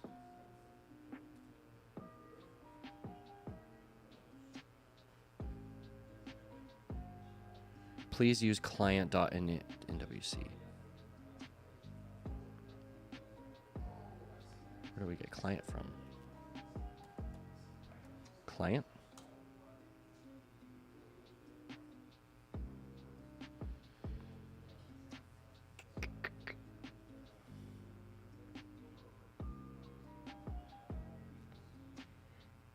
Get invoice.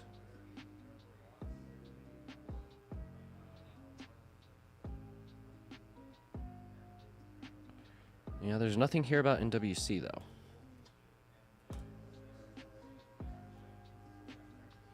And they haven't updated their docs.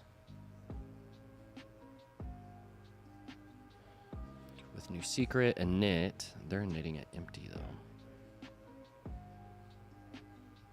Here they're passing a name.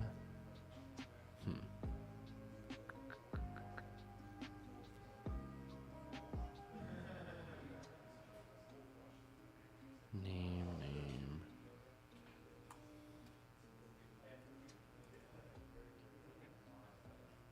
Okay. Let's just try it. console.log. And I might even roll the library back. So I just want this to work.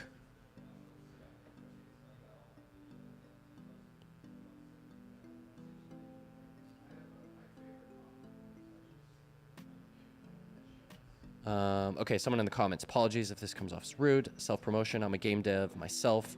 Rust compiled to WASM32 running in Chrome. Based.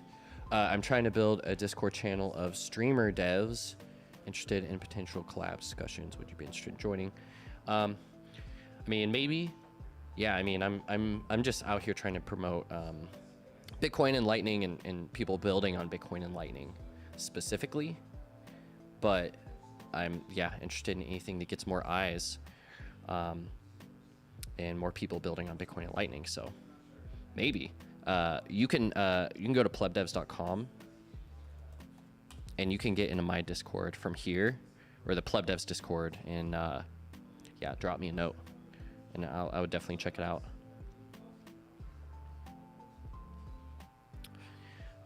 Hey, look at this. There's a typo here. This is a free, if you want to do your first contribution, right here, add this single curly closing bracket. Thank me later. Webelin, Nostr Webelin provider, Webelin.enable.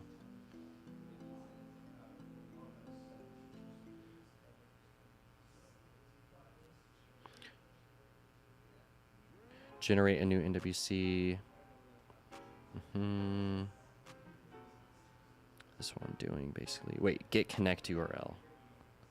Get the connect URL to the interface where the user has to enable the connection. Oh, so maybe this is the method I should be calling. And then init NWC. Oh, and it takes a name here. Wait, an NWC helper, which opens a pop-up to initiate the connection flow. So maybe I just have to pass Albi as a first argument. What if I say Albi, comma? Doesn't change anything. It also doesn't like the API.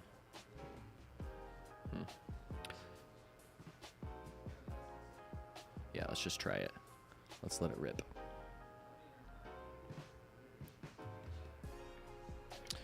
So let's say the name is going to be tester. Number of links. I'm going to do 10 links, and each link is going to be 100 sats. Let's see what we get. Generating 10 links for 100 sats each. A month from now, Wednesday, May 29th, 2024. That sounds about right. Okay, so this app is asking for a budget of 1,000 sats. Read your balance, read your node info, read incoming transaction, look up, create invoices, send payments, connect. And it works. But it's telling us they're deprecated. Ugh. Use client. But I try to import client. Maybe I need import. Maybe I need Webelin from at getalbi SDK client.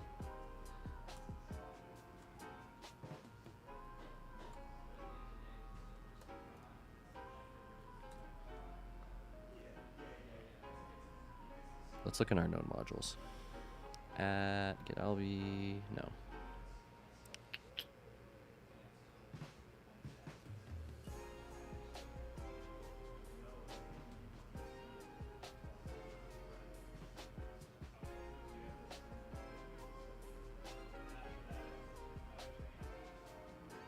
Initialize a client from existing token. No, that's like OAuth 2 tokens. OAuth 2. Why did they have to change?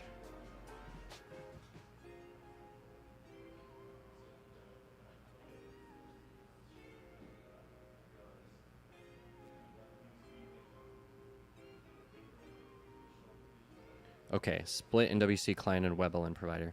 NWC and Webelin are not fully compatible. Currently, our NWC client is Webelin compatible, which limits us using some NWC details. We should split this up and make NWC client independent of WebLN.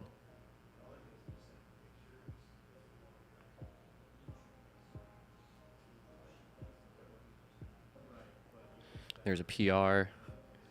Man, here we are already digging through PRs. Just trying to get my import to work. Okay. This PR splits the two so that WebLN provider uses NWC client, which can also be used on its own. Okay, so I should be able to import NWC. Yeah, NWC client. Oh, these are examples.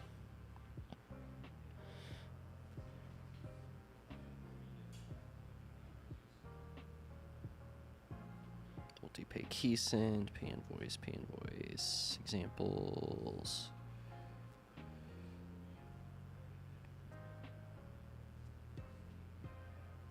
For everything is NWC or NWC client.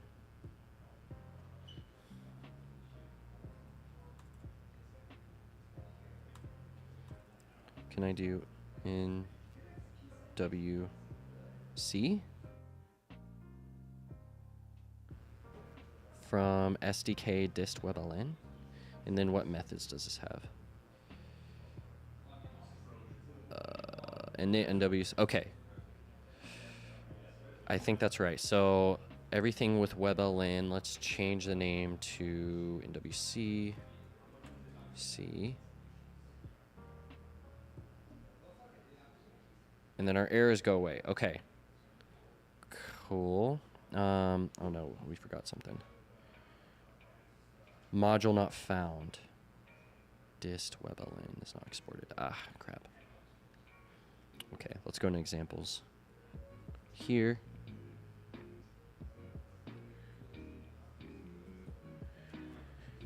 Examples, NWC, client.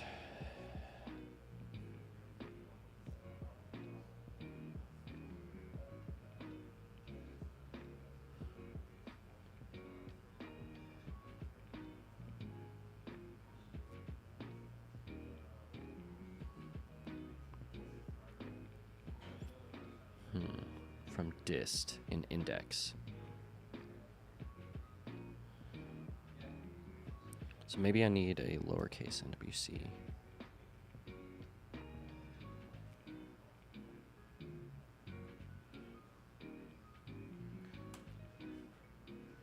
What if we do it like this?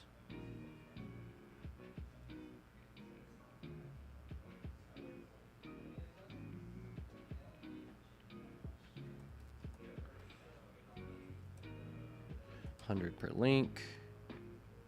Uncaught. NWC is undefined.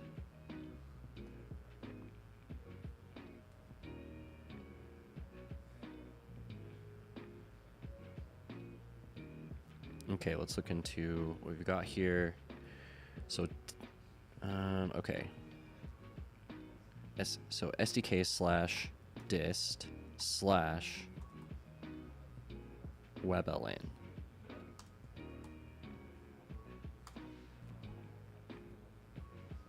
What about that? Slash index.js. What about that?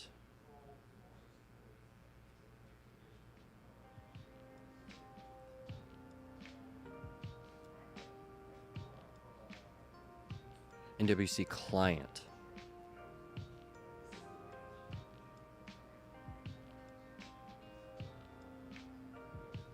Export everything as NWC from NWC client.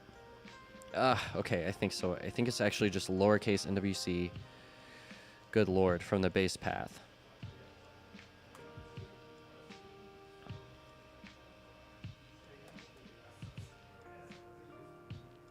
Does that work? We end up here. I think that's right. NWC client. Okay. So NWC dot, that gives us new NWC dot init. Okay, that seemed to compile. Let's try and generate this again.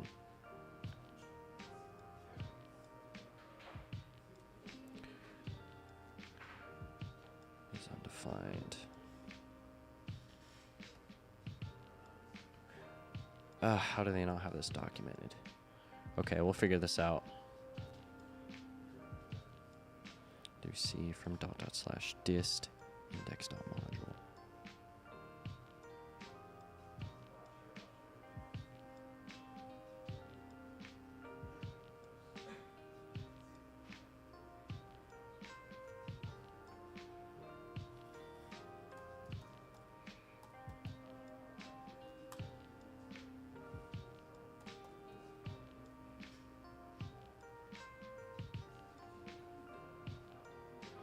Oh, wait a second here. Should this be a default import, maybe?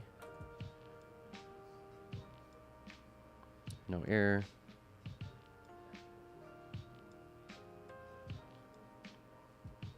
Default is undefined.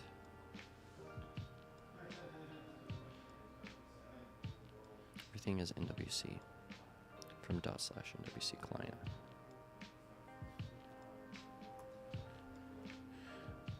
Let's actually console log it here. That'll help. NWC. That's NWC.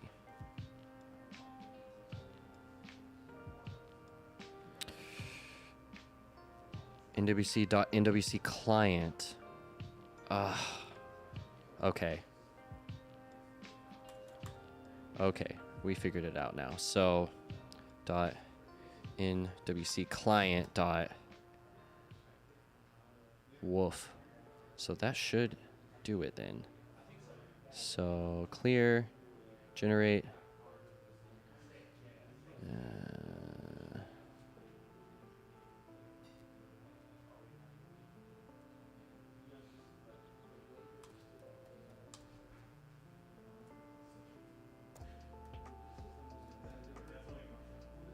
NWC client. Let's see what's on this. Class constructor with new secret. So that's our function we're looking for with new secret. Okay, so we don't need this module.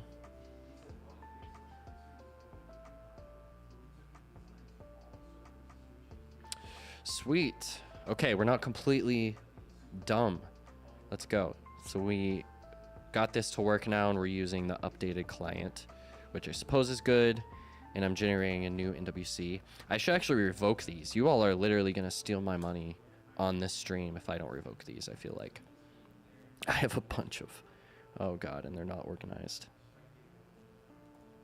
Tester. Yeah, so I can always disconnect all of these.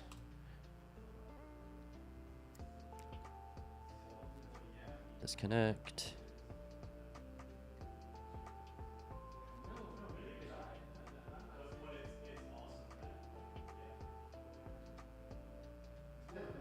How many here are called tester?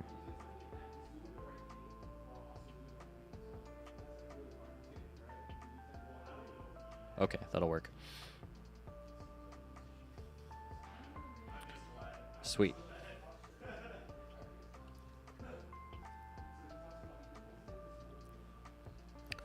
Okay, so we're generating our Nostr Wallet Connect.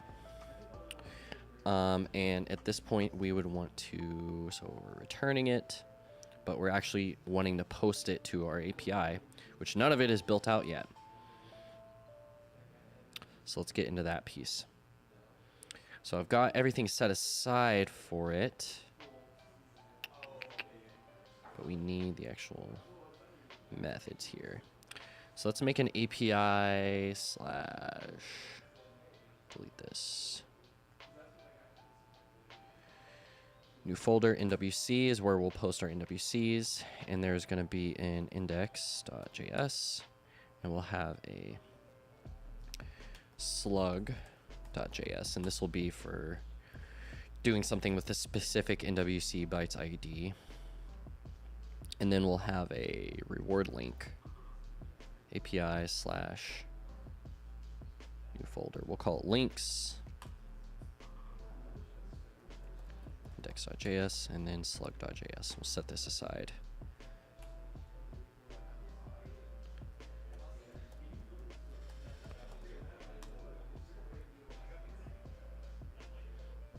Okay, sweet. So how do we set up our client, our Prisma client here? Have to remember. So Prisma.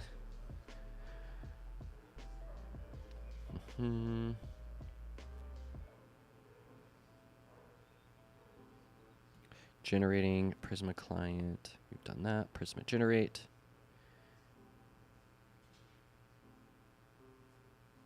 Sweet. Okay. Then we instantiate it. And so we're going to have models. So now we need to have models that are going to interact with our database. So I'll put this in source. We'll just do... I've already got Prisma. We'll just call it models.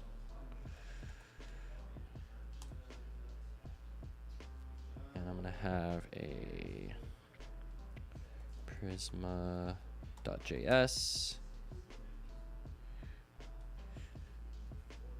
We'll have NWC models.js. And we'll have new file link models.js. Okay, cool. Now I'm going to go copy pasta some of my old code. That's right. Let's go.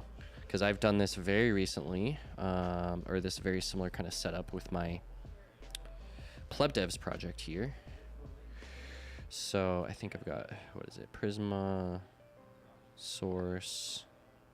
We've got DB and models. So here's a Prisma.js. Yeah, there's a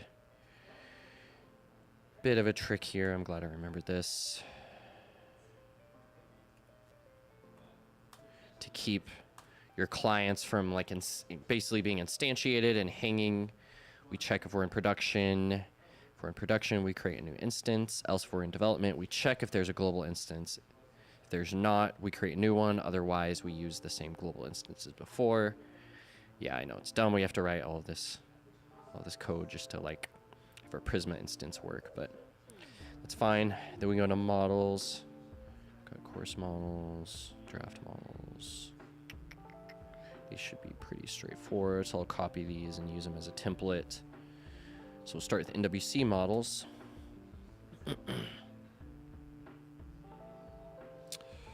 So get draft by ID, create draft. So let's just make a get all NWCs. Prisma.nwc.find many. Include user true. Do I want to do that? We don't have a concept of user. So no, I don't want to do that.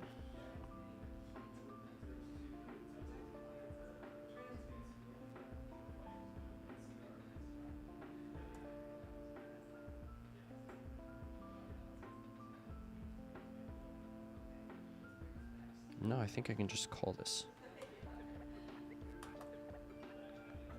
Find many, yeah. Get all NWCs. We're gonna have get NWC by ID. Okay. We're gonna create NWC. Create, pass in the data. We're actually never going to be updating an NWC, so no need for that. Excuse me. Then delete NWC. Cool. And our model is called NWC, but it's in all caps. Does that matter? I feel like that might matter.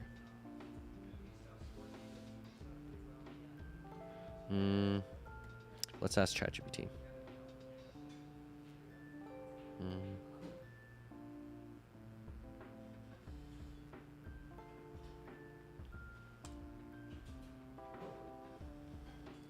Is my schema.prisma.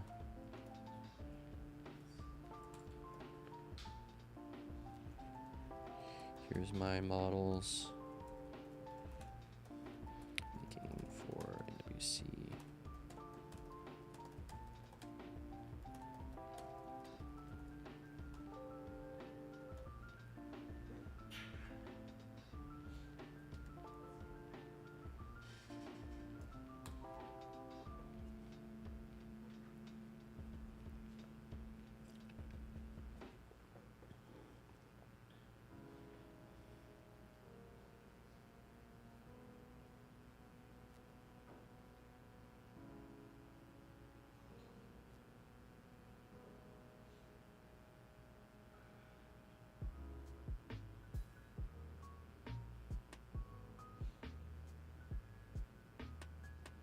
Okay, so it should work. Just pushing it to lowercase. Okay, well that should be fine. I guess we'll find out if it doesn't work. Prisma from actually /Prisma. Let Prisma export default Prisma. Cool. And let's do a similar thing for our link models. We'll do get all links. Prisma.link. Reward link.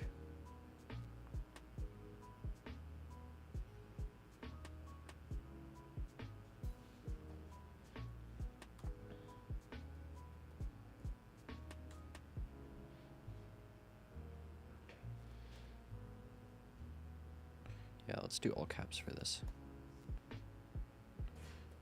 Just to be safe. I have a feeling they just interpret the property as is. Okay. Define many, so get all links. We're gonna have So we've got our links. ID is it default CUID? What is a CUID again? I actually want incremental IDs for these. Is CUID in incremental ID? This starts from 1 or 0. That's what I want.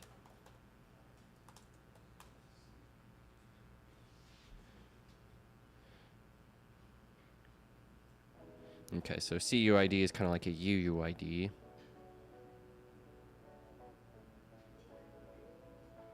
If you need incremental, auto-incrementing ideas, at default auto-increment.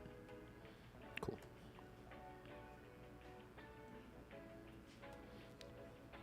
Sweet. That's what we'll go ahead and do. We'll have to reseed. Not reseed, but re-migrate the database, but that's fine. That'll be something important for later. Because I want to have a way to get the next link in the stack. Like if we have like 1,000 links, I want to start by getting the first one and then getting the next one.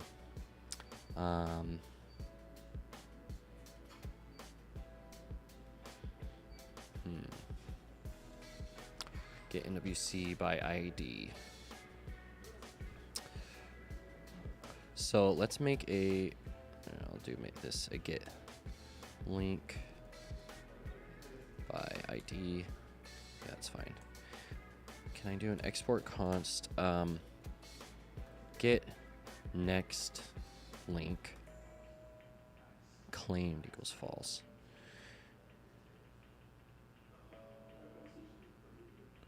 ID, NWC ID, amount used, Boolean. Okay, so that's how I determine if something's used.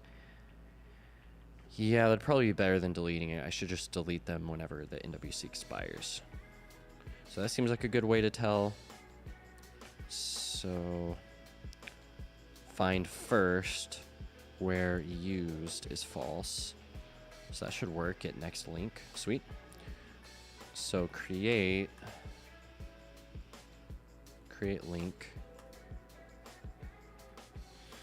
But really, there's not going to be a scenario where I'm creating a single link at a time. I'm going to create like 100 links at a time. So how do we want to do that?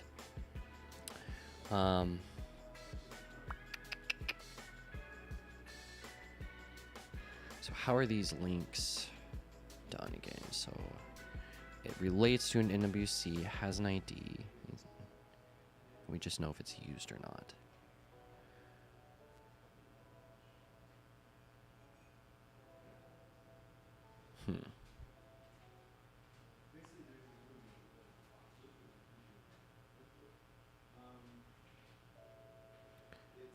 Create in links. Create number of links.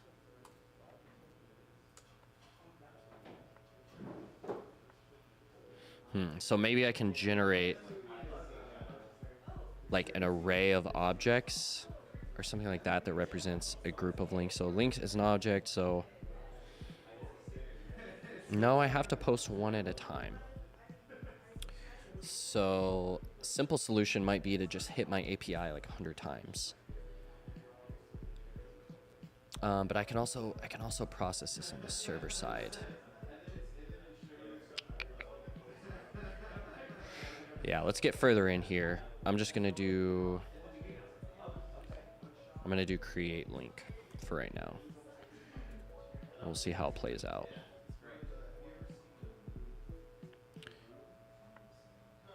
And delete link. And let's actually make a export const delete all links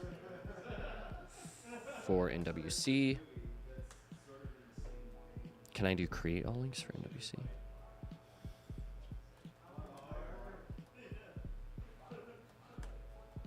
Create all.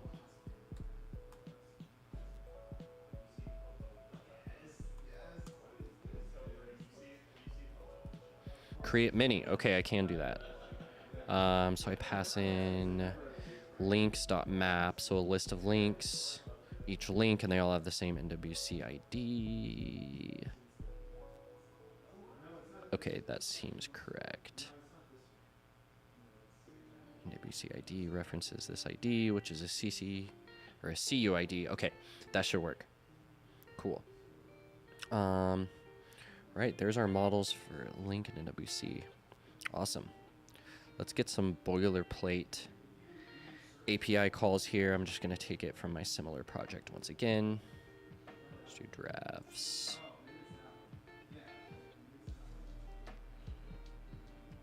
Index.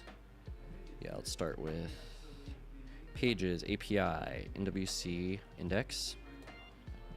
Do something like this. Except we'll say create NWC from models. We'll have a post, and yeah, that's it. Catch error.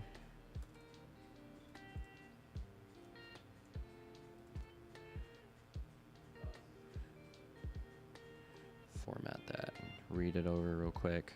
So we're going to try to create an NWC from rec.body. Otherwise, we'll throw an error. Okay, that's fine for now. Let's take our slug right here as an example. For this slug. And rewrite it. So, let's see. So we're going to have get in UC by ID. Put, there's going to be no put because we will not be editing any NWCs. There will be a delete. Cool. Delete NWC.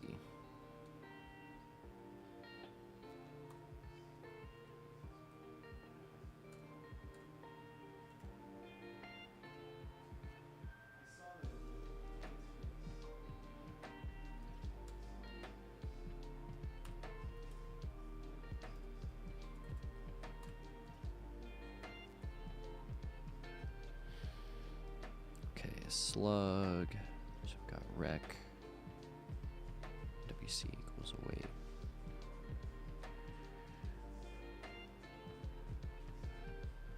Okay, sweet. But back in index, we've got I need to have an NWC.all to get all NWCs. So let's do a new folder, NWC all file index.js. And I'll just take this. Actually, you should be able to get all of them from here. Because right now there's only a post. So yeah, let's actually do that. Get all NWCs. Else if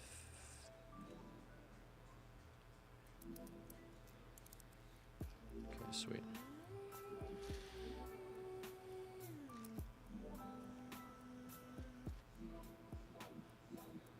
Okay, same thing for links now. Links of slug. Get link by ID. I'm gonna have get next link. And then I have delete link.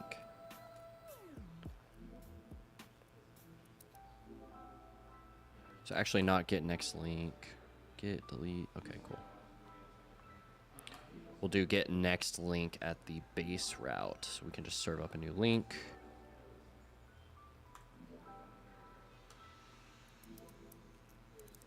Okay.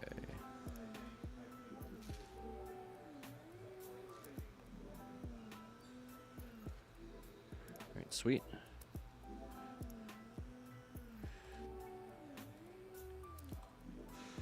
Get next link. And I'm gonna have create link. And then create all links for NWC. What I've got, get all links, get next link, create link, delete all links for NWC, create all links for NWC.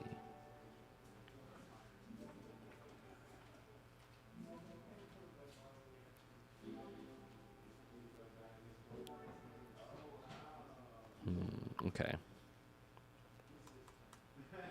Let's have a links with an NWC folder.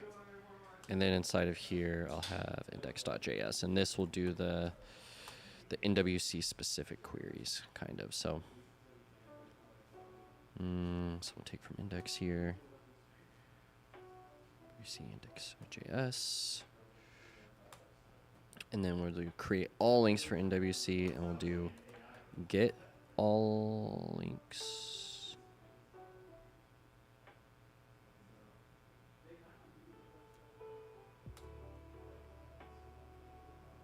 Create all links, delete all links for NWC. Get all links. Okay, cool.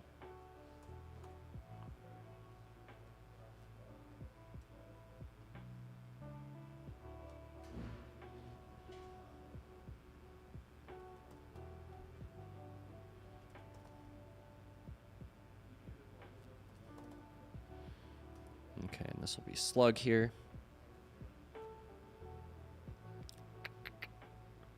Sweet, that looks correct. Get link, delete link.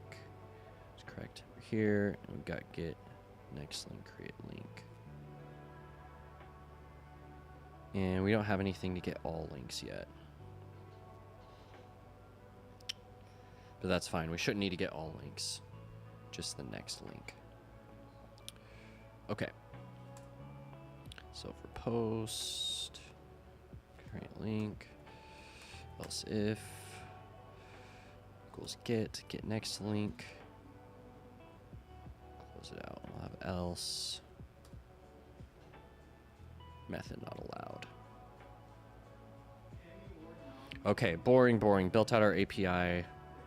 Let's see if it works on the first attempt. At least got most of it down now. Okay, back where we were. So we have a new NWC URL. So I need to create a new NWC. And after that, I've got handle generate here. After that, I'm going to create 100 new links off the NWC. So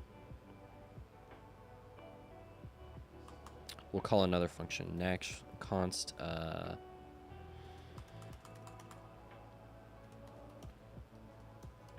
generate links.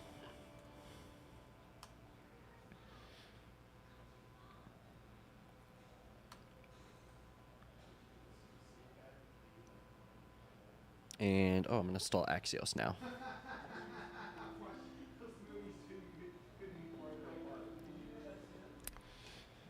Ooh. Yeah, it has been a fun, very fun few weeks here at PlebLab. We've got Bitcoin Plus starting tomorrow, the day after. So I'm stoked. So this might be my last stream until this weekend. but might be doing a live hackathon stream. We'll see. Haven't decided yet if I want to do the hackathon.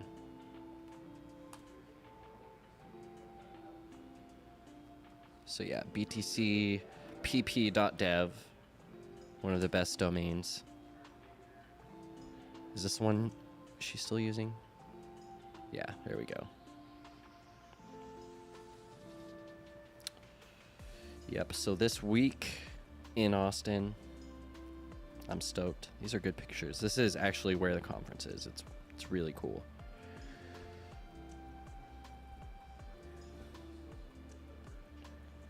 All right.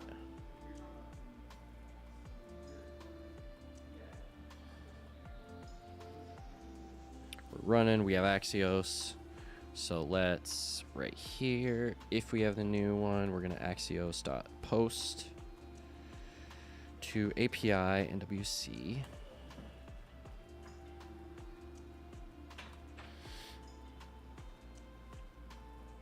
Yeah, and we need to get some more info here. So NWC, we're gonna have ID, name, request methods, expires at max amount. Do we need request method? I don't even think I want to store request methods here.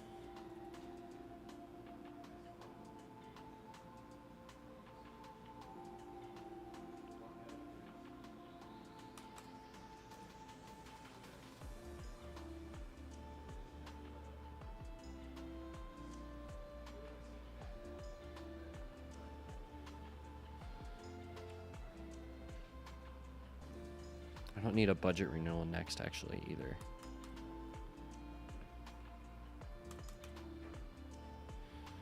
I need it to link to reward links, have a max amount, expiry, and name and ID. That's all we need. Just realized I have to stop this shit again though because I'm gonna rerun my first migration.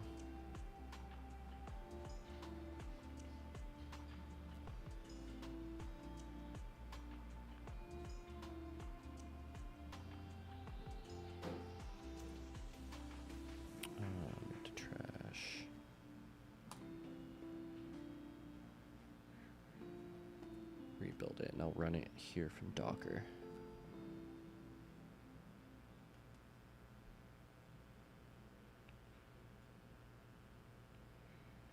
Yeah, that's right.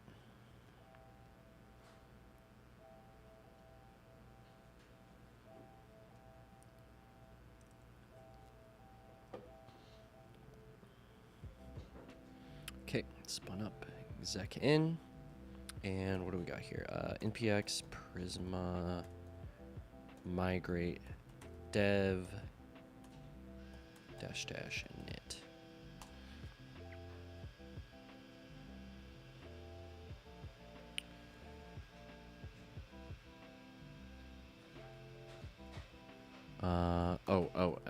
npx prisma migrate dev dash name init. Okay, there we go. Yes, all data will be lost. That's fine. Sweet.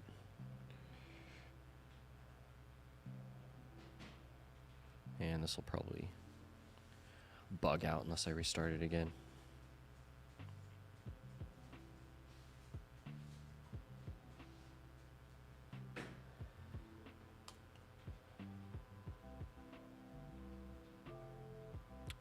All right, back in here. So we're posting, we're gonna have a name.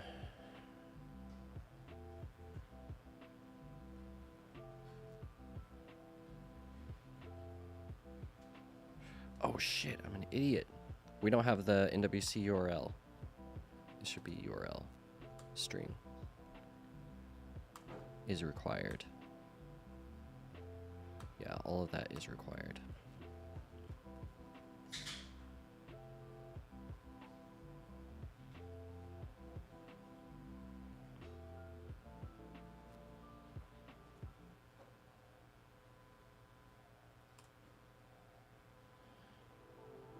Okay, that way we have name, URL, amount is actually going to be max amount.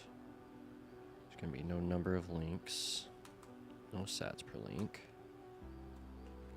Name URL max amount. Expires at.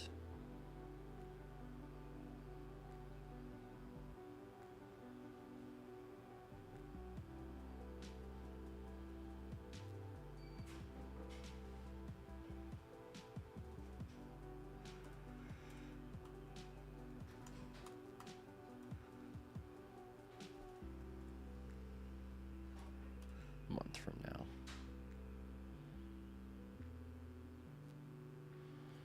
One other thing I'm concerned about before I rerun this migration is reward links required on the posting of a new NWC, because it kind of seems like that.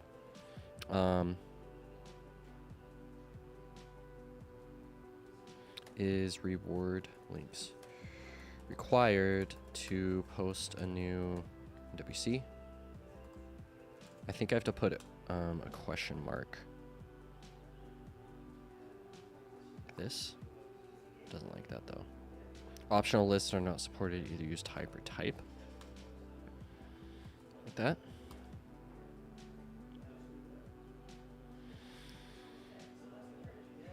Is not strictly required to create a new NWC entry in your database. This is inferred from the lack of any explicit constraints. Okay. Okay, we good. Okay, so running. Let's run our migration again. Oops.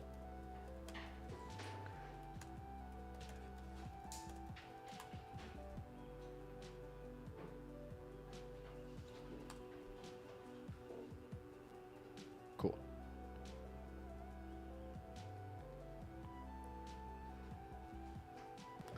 Okay, so this should be right for posting. We'll say dot then.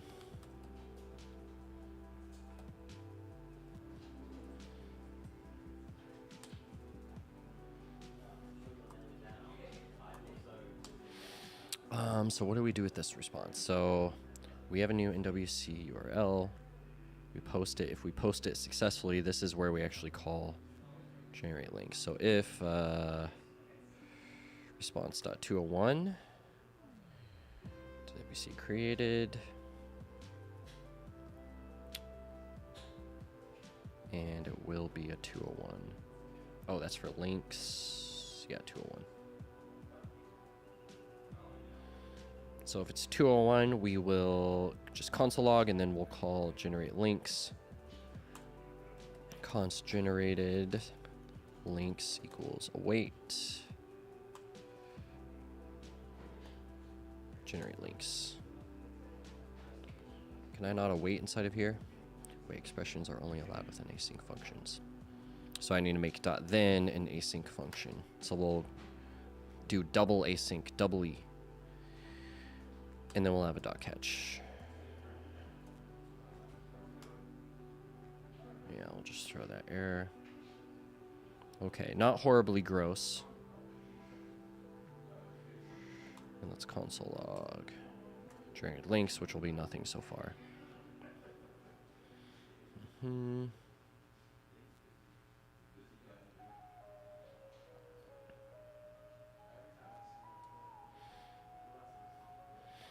Okay, let's figure out what generate links will do. So generate links will call create all links for NWC. So it'll be post to links/NWC. Links equals create all links. We'll pass in slug for the ID of the NWC, and then rec.body, which should be a list of links. And each link have an ID, auto incremented. It'll have an NWC ID.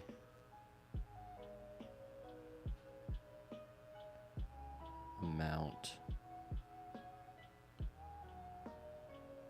used.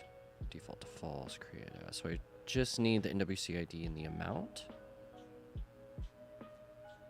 Okay.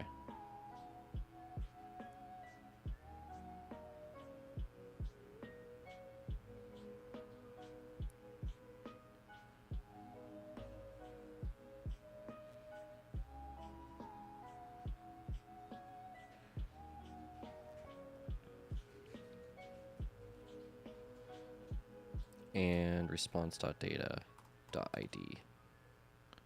Then this is actually what we'll pass in here, response.data.id.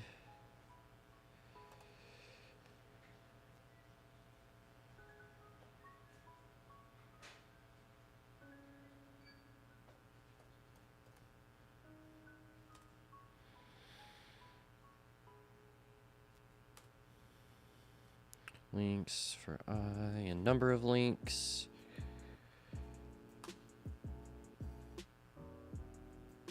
And we're gonna do amount, sats per link. Okay, just cute for loop there. Links.push, return links, except we're not gonna return links.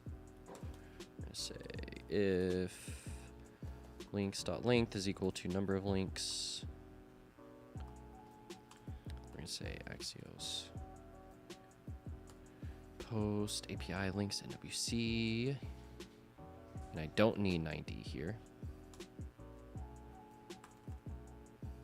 I'm just gonna post links. Then links created. Dot catch.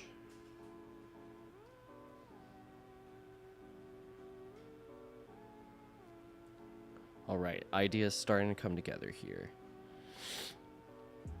Sweet. Creating new NWC, we're posting it, getting the ID from it, we're generating a correct number of links off of that, and then posting those links.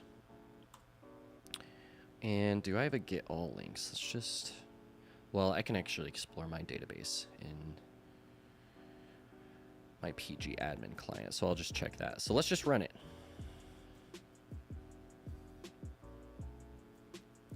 Let's let it ride. Let's see if we can write code for 15 minutes and then just run it and it works. Not very many cases like that, but we'll see. I'm gonna put custom name so I can find this and delete it later. Ooh, I gotta get rid of these console logs.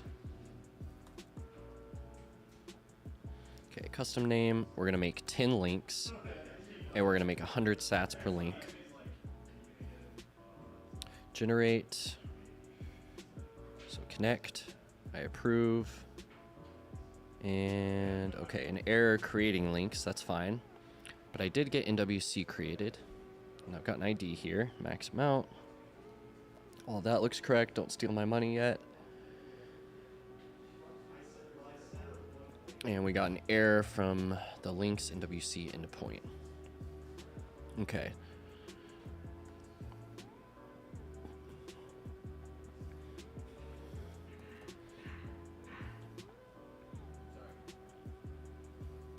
Disconnect that. So what is up with this error? Argument NWC ID is missing. NWC ID is getting passed in response.data.id, but it's not there.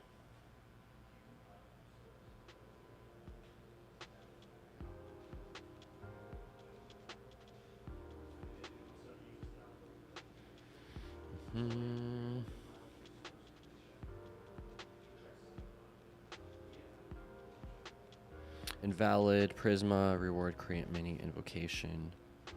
So this is the data passed in. And it's invalid because NWC ID is missing. Okay, I bet this is something in our endpoint.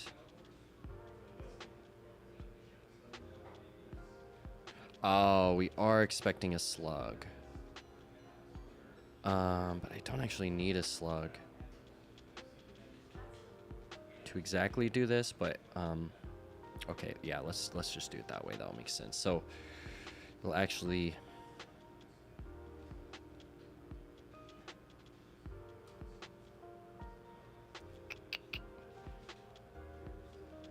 is that right? Because I need it in the data, but I also need it right here. $sign NWC ID.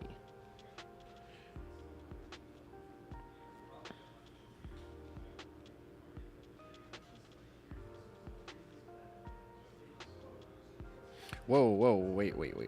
I'm posting this twice. Generate links.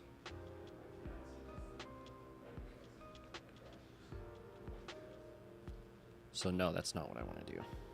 Generate links should say constant link equals. This should just be an object.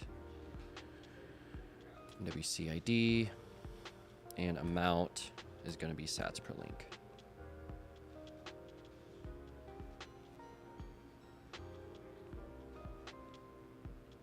Okay, so that's probably what was wrong. So there's my list of objects. And then here I go nwc/slug. WCID. And I pass in the links as the body. Okay, cool. Let's try it again. Give it another custom name. We'll just do the same thing. Connect. Error creating links. Let's see what we get.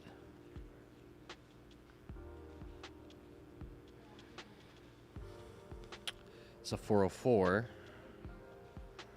Of course, because I'm not setting this aside on the correct slug endpoint. Slug.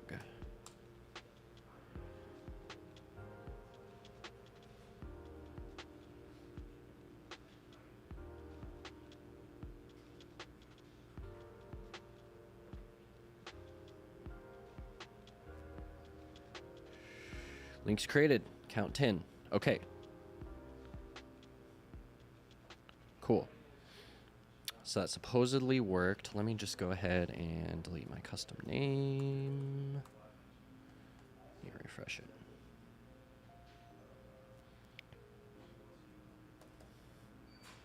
Delete both of these.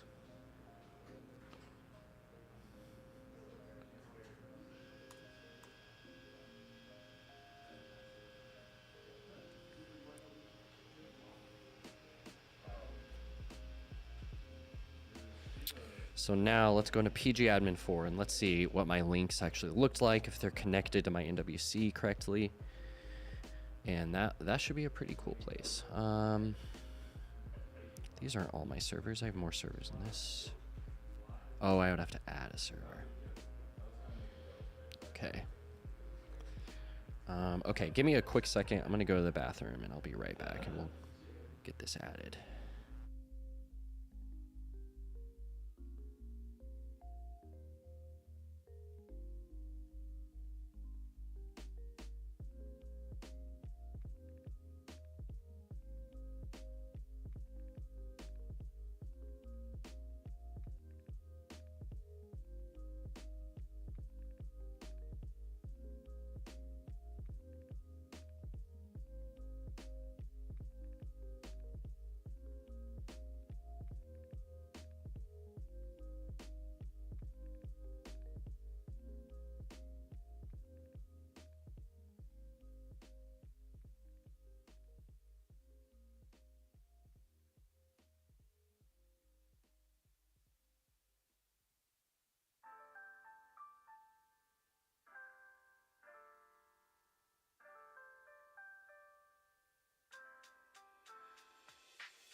Okay.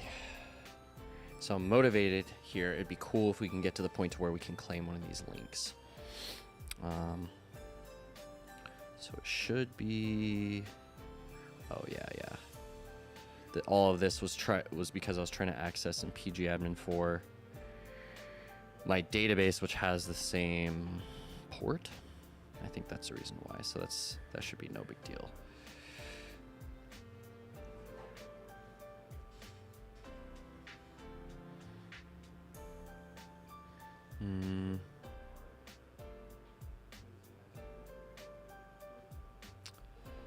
Let's just look at all the links. We can call, so I've got get next link, get link ID. I don't have get all links. Is it my models? Get all links is, but I don't necessarily want to do that.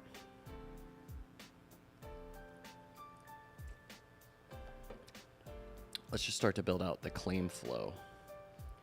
So pages, there's going to be folder, claim, and you're going to claim from a certain ID, and that ID should go back to the NWC, and we should be able to pull in that NWC and execute the payment for the amount. I think that makes sense. Let's see if we're dumb. So import React from React. Claim, export default claim. We'll return. We'll have an input, text input here.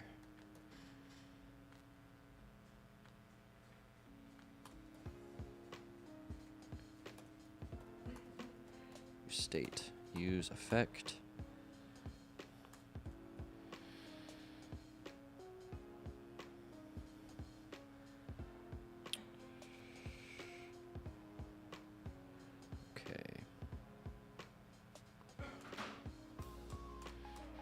So what needs to go in here?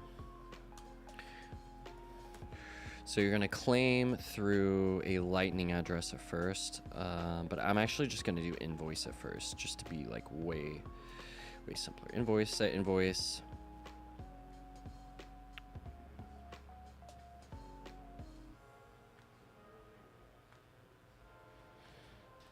And we'll say return.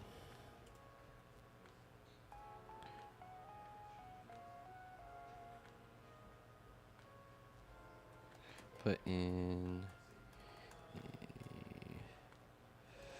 a 11 invoice, claim, reward.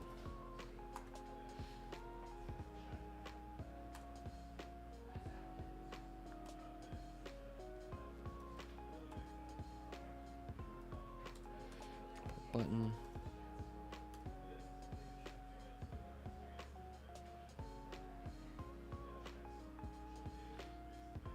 We'll have the same kind of button here, even though our UI library is not really working. But I'll fix that later. That's not fun. That's not fun to fix. Ah, shit.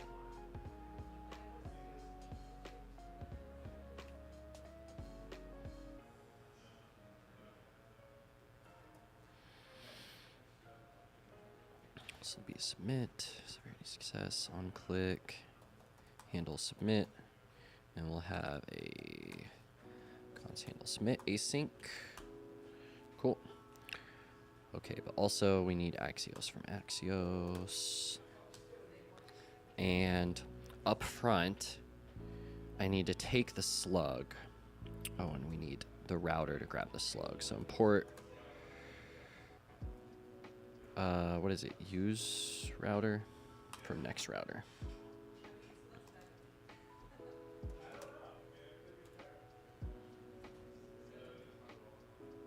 Const slug router.query.slug.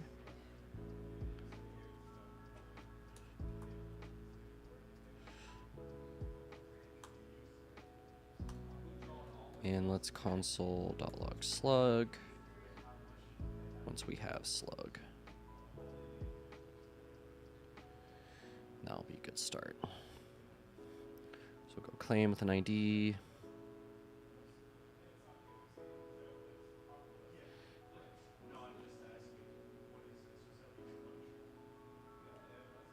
And let's use Insomnia here just to get one of these links from the database, because I should. Well, yeah, I know I have an API endpoint for it. So, and there's no authentication yet, which there will be eventually. I mean, not even really authentication, but just like a basic private key. Wow, okay. So let's do http://localhost 3000 API links. And I should be able to do just a get on this endpoint and get served up the next link. Beautiful, there it is. That's our NWC ID. So let's take it to the claim page. So /claim/this ID.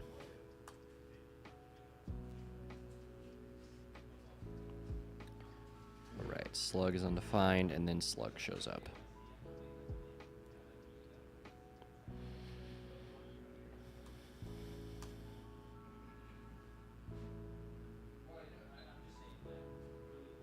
Just take the same class name from here. So it has the same basic layout. Cool. Right. Looks terrible. Let's go. Okay, so with the slug, okay, if slug, we're going to say axios.get. Okay, so what are we doing now? Now I need to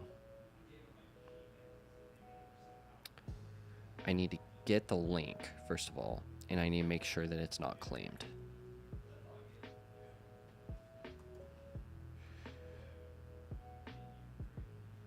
So we're going to do API links at slug.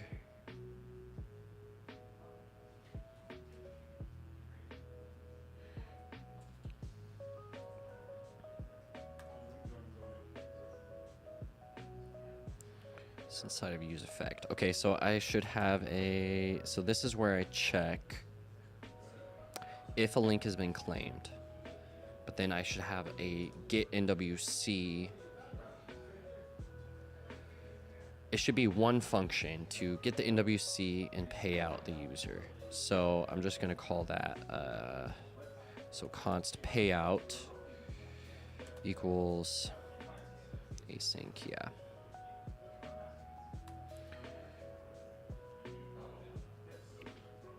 Okay, so if response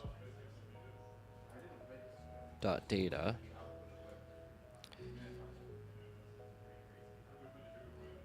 and response dot data dot used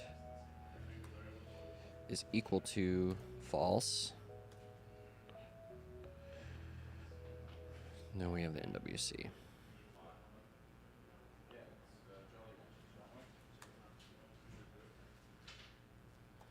Sync, and then from there I'm going to call, so payout will take in WC URL. Oh wait, no, this is the link. This is the link. So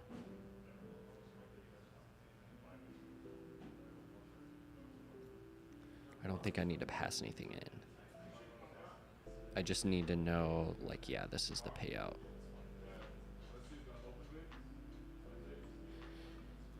But I'm going to pass the amount. Then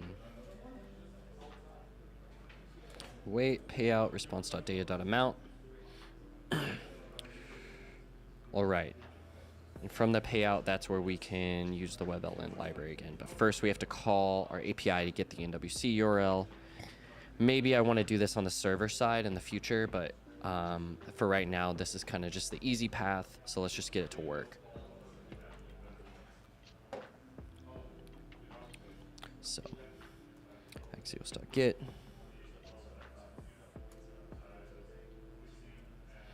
Wait, but how do I know? Ooh, I need more than the amount. I also need the ID, the NWC. Reward link will have NWC ID. Okay, cool. But yeah, because I have the link ID, but I don't have the NWC ID. Glad I remembered that. So, and then response.data.nwc ID.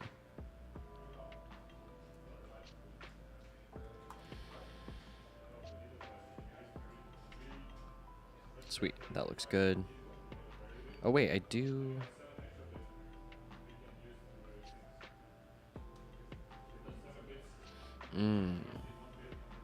Just realizing something. So I'm conflating the NWC ID and the link ID.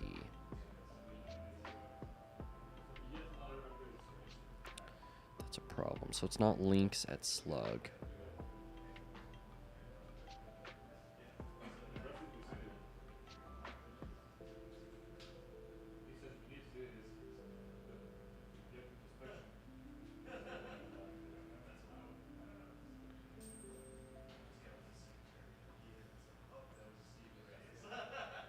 Okay, so we need to rerun a migration. I actually want my link IDs to have the CUID. Because otherwise, a user would be able to guess the incremental IDs and then steal all of our rewards. So that would be bad. So let me leave. I'm going to leave a note for myself. Change back to CUID. Okay, but for right now, we actually want to go to claim/1. Very insecure. And on claim/1, that's where we'll grab the correct link, amount, NWC ID. If it looks good, we'll pass that in. WC ID. And then from there, we'll do Axios to get. So it'll be /API/NWC.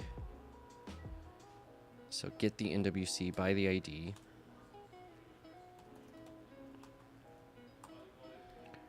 Then, yeah, I'll probably make this async.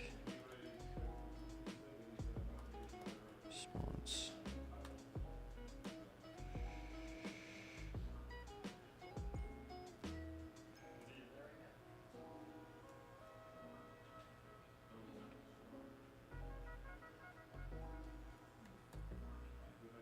Okay, we're so close. I'm getting excited.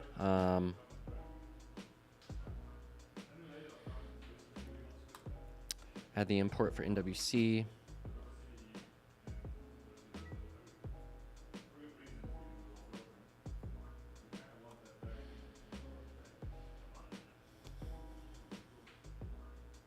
Okay, back to the docs we go. Back to the Albi docs.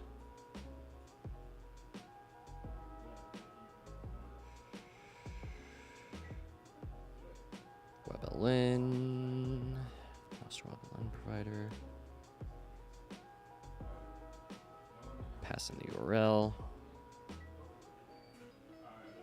That's a shorthand version. I enable, and then I can send a payment. Boom.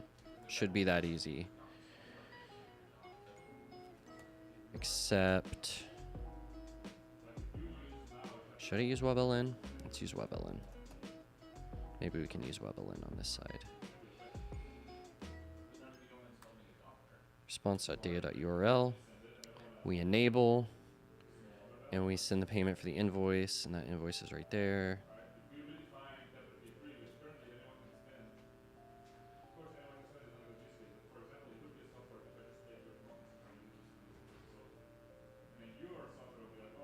Oh wait, I actually need to have, so let's see, const claimed,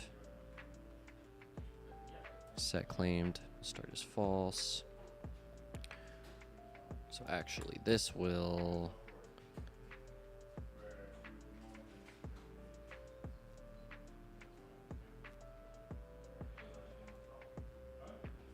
else.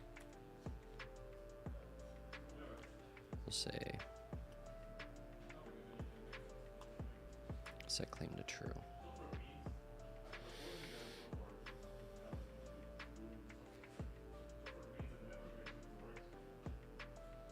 Then we need the amount NWC ID.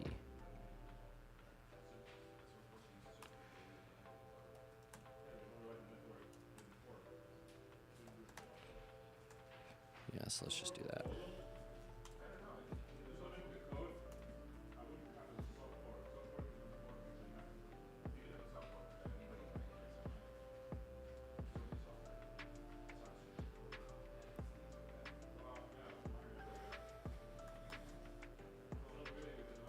If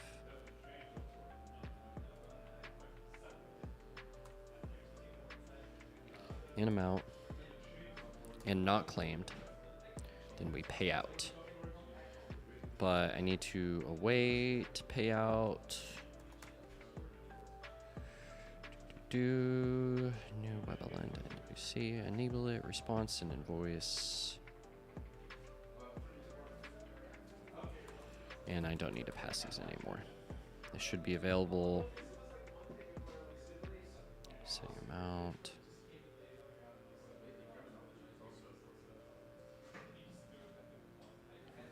Handle submit, handle submit. Okay, let's try it here. So we'll need to re-render this page at /1. Instantly error finding NWC. Okay. API links undefined. If not, oh, I'm saying if not slug, damn it. I need to say if slug.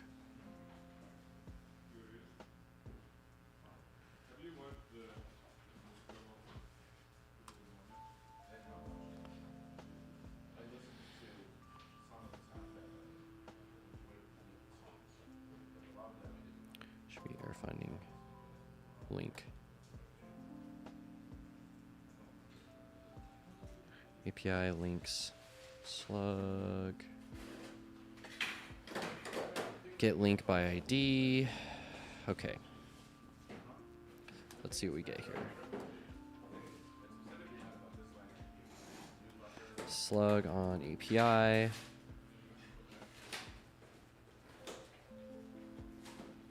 Let's refresh. Slug on API 1. Okay.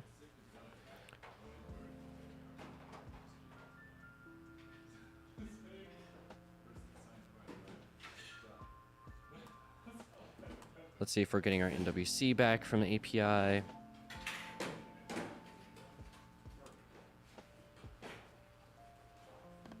Oh yeah, it'll show up here. Slug on API, slug on API, but we're never getting our NWC back, so there's an issue with get links. Get link by ID. Get link by ID. Reward link dot find unique where ID.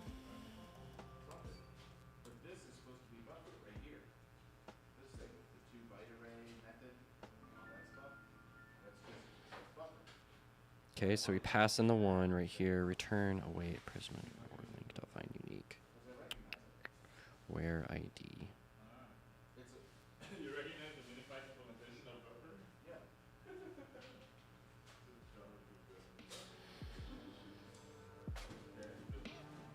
Okay.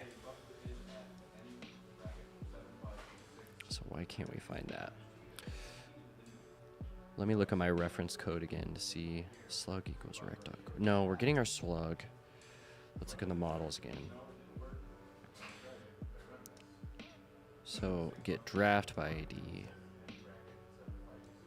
Where ID? Prisma.draft.find unique. Where ID? Wait, I don't have... I reran my database, right? So I might not have these anymore. No, I still have it.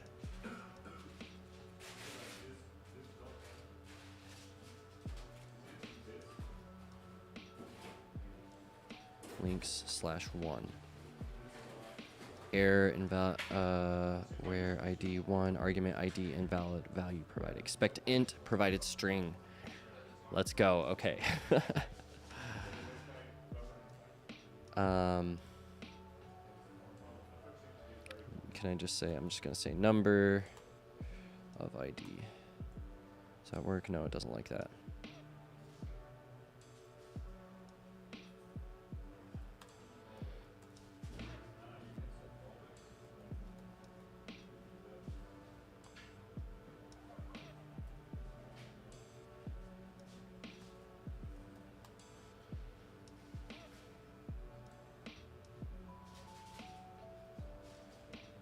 Wait a second.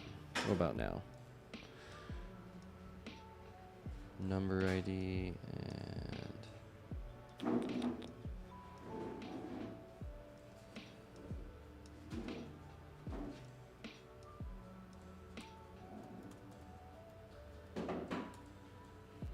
person ID.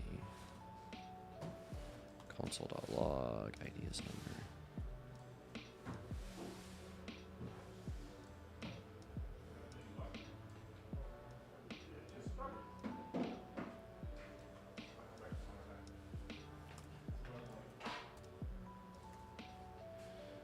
What is the type of ID here? This should answer the question. Say what? You're also a second news guy? A little bit, yeah. But you don't fit in the office. I don't fit in the office, yeah. I'm just an open source contributor pleb. He's head of open source, no? Super is, that's right. So I have to get permission from Super to do anything open source. Right, Super? You're head of open source here, right? Okay. He says he needs permission. You're not allowed to do anything open source. Okay. Oh, should I stop right now? Oh, too bad. Come and take it. What's the microphone for? Are you like constantly on the phone with someone?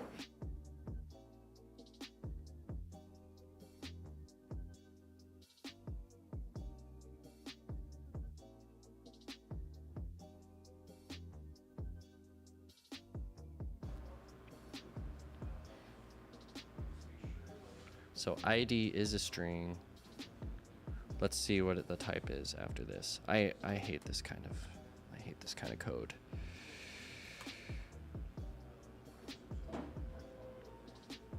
Okay, so it is a number.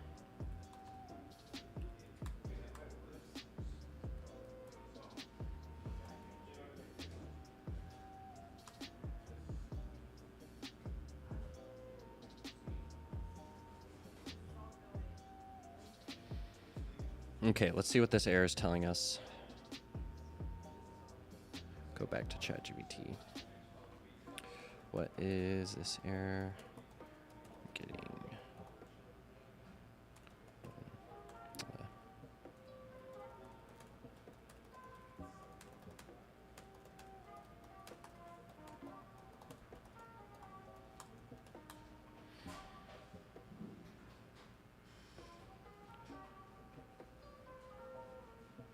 ID is a number where the condition find unique invocation.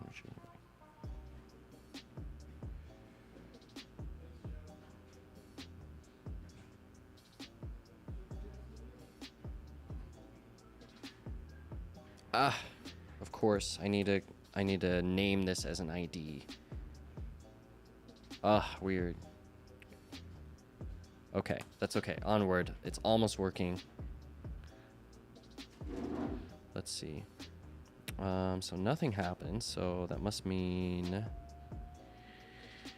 I'm getting it. Okay, claim at slug, so let's console.log response.data. Cool. Okay, we're getting it.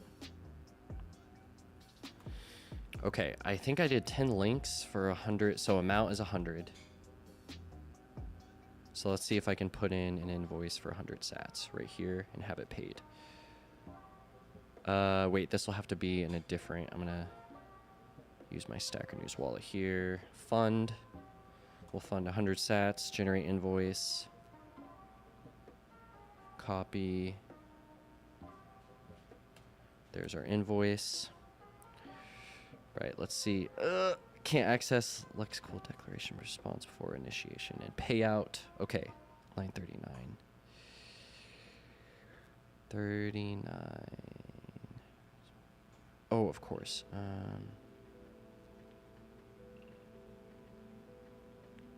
Before a declaration.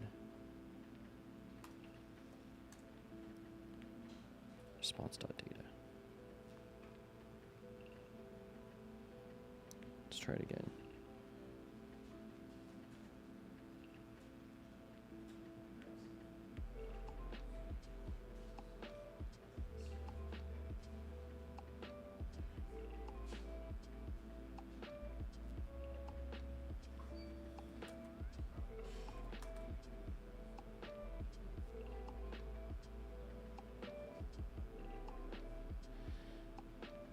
Okay, so NWC is found, and we have a URL here.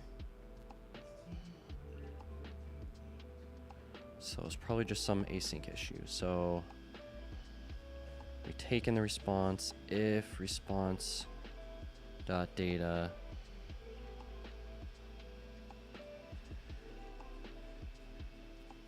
and response dot data dot URL.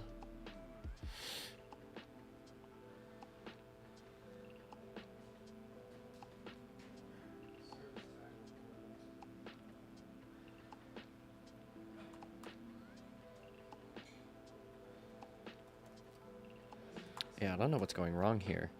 NWC. So let's console log if we get the NWC. Let's console log it right here.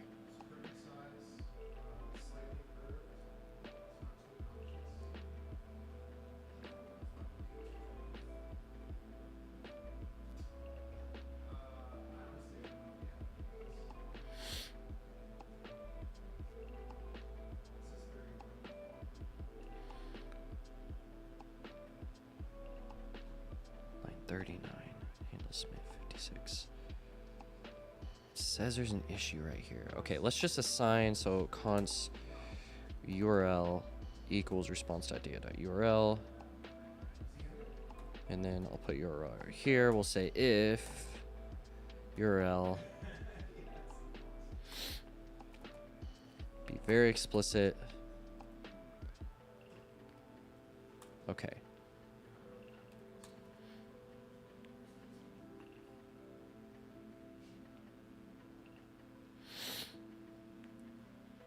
The public key does not have a wallet connected.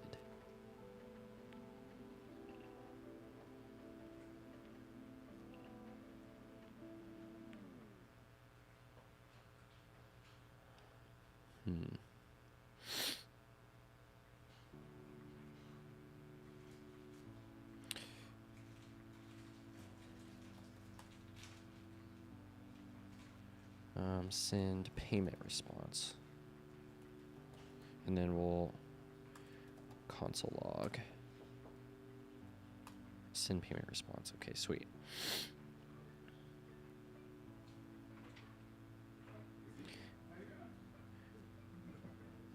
Client. All the pub key subscribers. Okay. Let's try it again.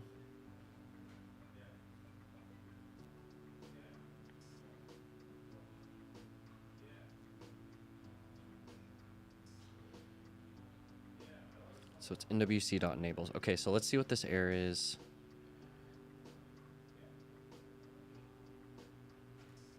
Public key does not have a wallet connected.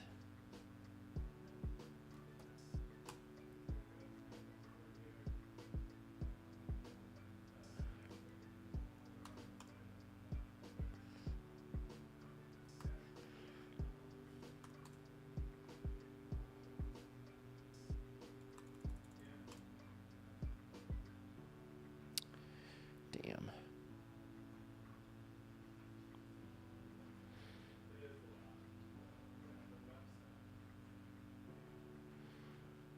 Okay, let's see what the docs say about webln.enable. This is to connect to the relay.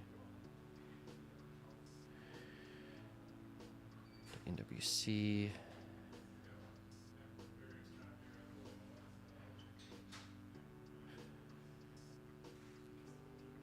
It only takes a NWC URL.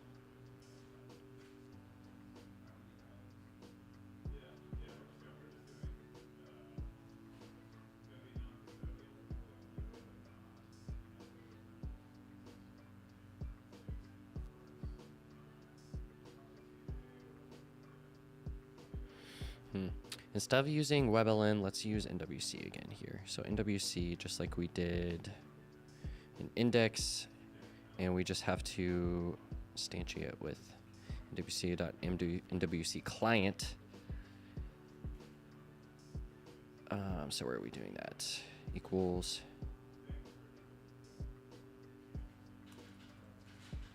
NWC.WC.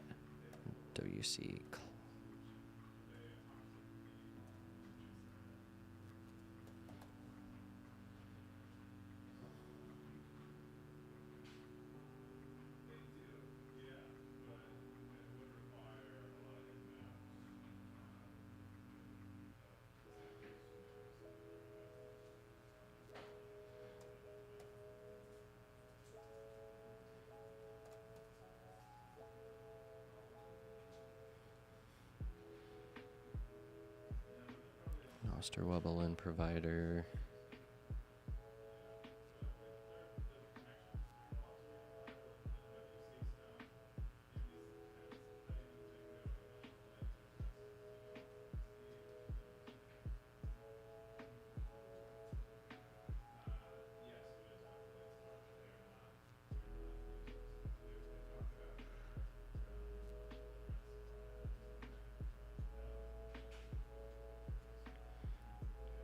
Okay, let's see what we got here. I'm going to console log this library again.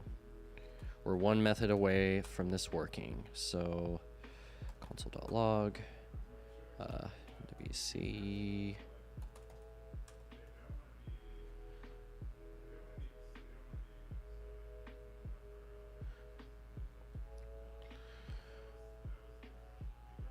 .nwc client. We've got parse wallet connection URL. With new secret.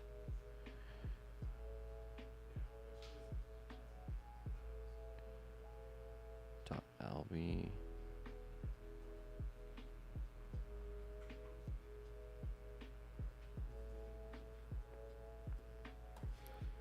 Let's bring in WebLN again.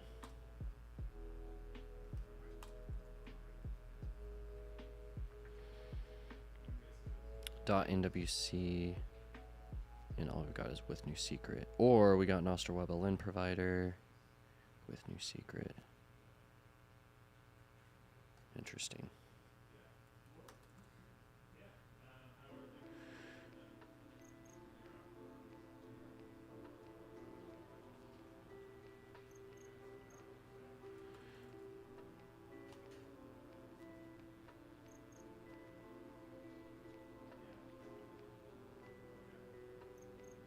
Okay, so when I submit this again,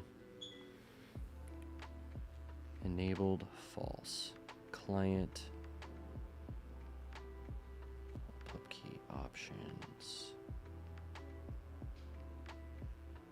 Is there something we have to do before enable? Do I have to init?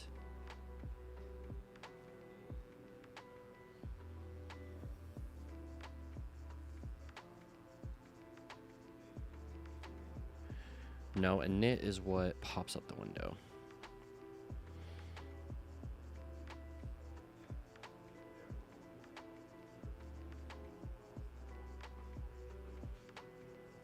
New Nostr WebLN provider. So maybe I should do that.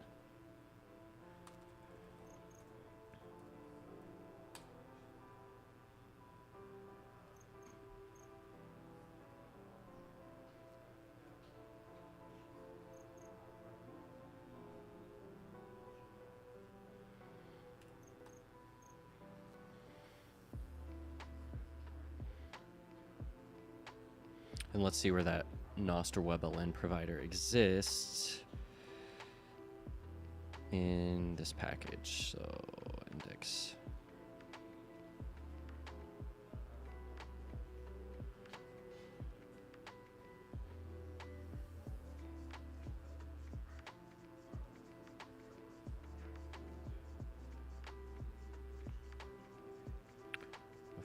WebLN, everything from Noster, WebLN for provider.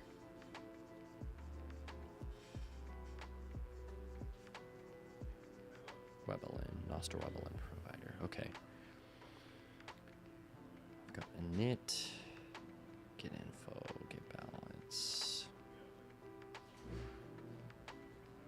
enable.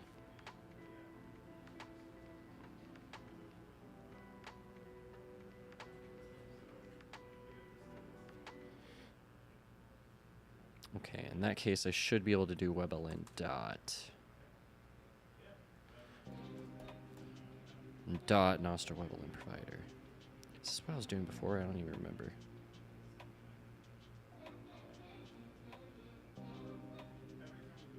Public key does not have a wallet connected.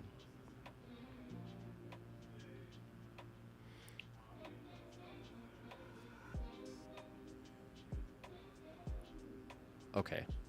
That's not going to work, then let's figure out the other way. So if it's not WebLN, it's the NWC client.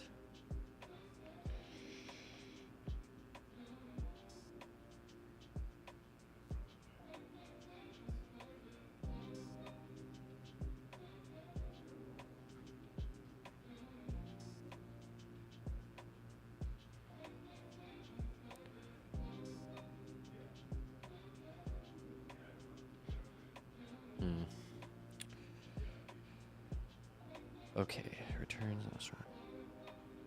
Key relayer. This can be used to persist this string for later use.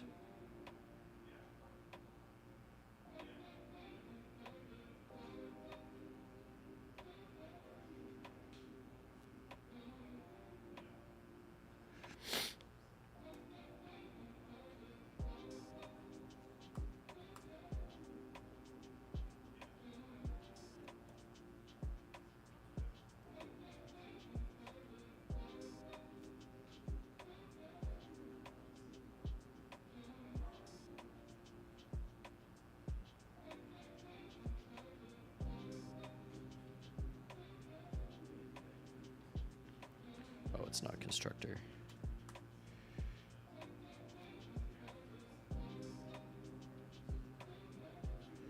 It's not a function.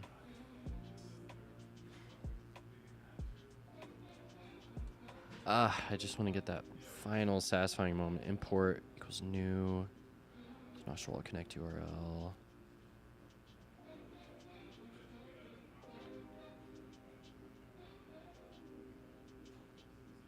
Oops. Use custom user provided Nostral connect URL.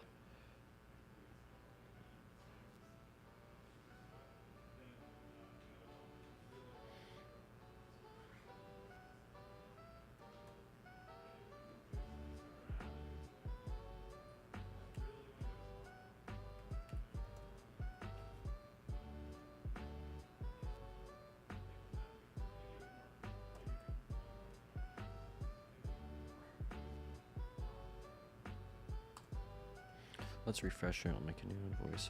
Actually, this one's got 46 minutes. Okay, put it in. Let's claim. WebLN provider is not constructor.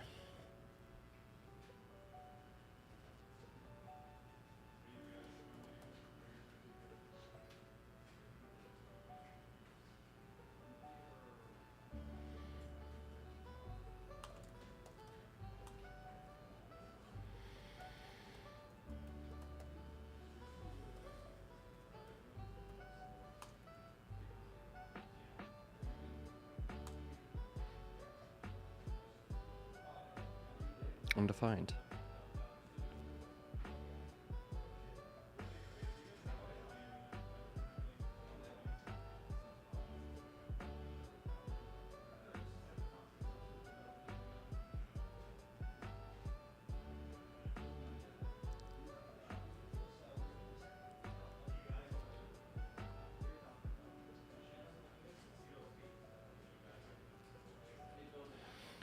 Generate a new NWC connect URL using locally generated secret. This is with WebLN still.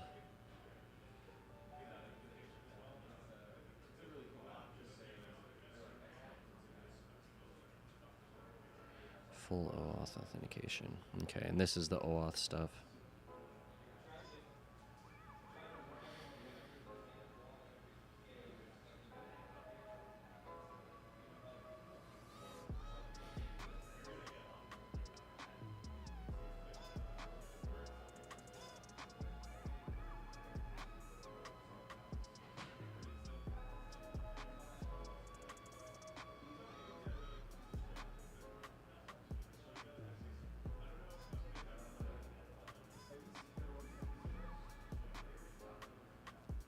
So I wonder if it's because I'm getting this client here.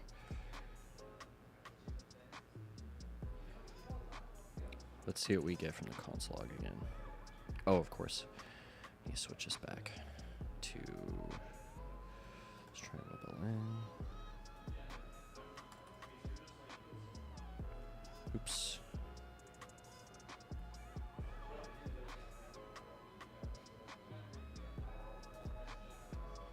Ugh, okay, we're gonna get this payout to work.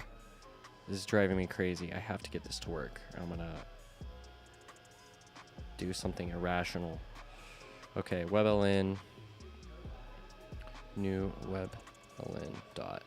Nope, not that. Okay, and we are on a console log. No, wait, I'm already doing that down here. Yeah, NWC.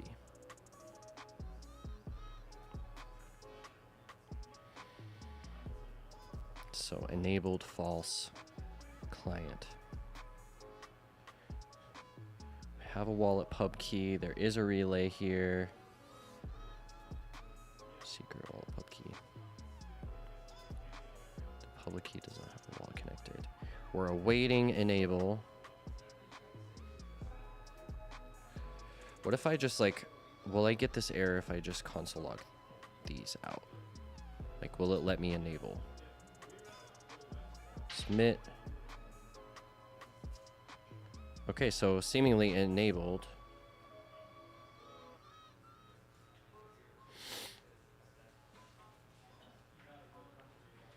Let's console log it after enable. Now it's enabled. Oh my gosh. So it must have been a race condition, I think. Is there an is enabled? NWC.enable. I'm awaiting it.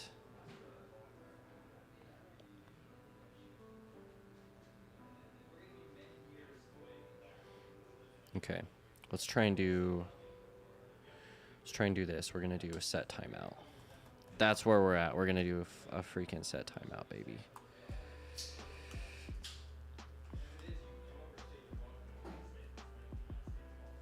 Okay, set timeout. We'll see if we're enabled inside of here. Let's see if 1 second will do. And we're gonna try and pay this godforsaken invoice. And it's gonna be awesome. Okay. Let's go, work. Submit, NWC. Okay, enabled true. Pay invoice error, the public key does not have a wallet connected.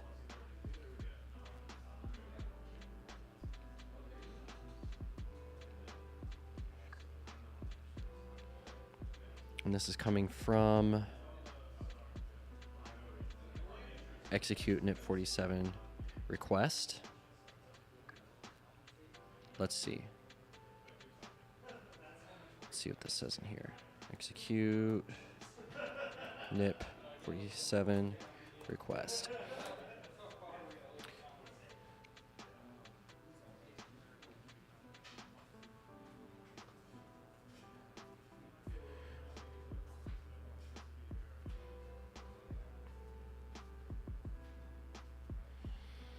Encrypted command this dot wallet pub key.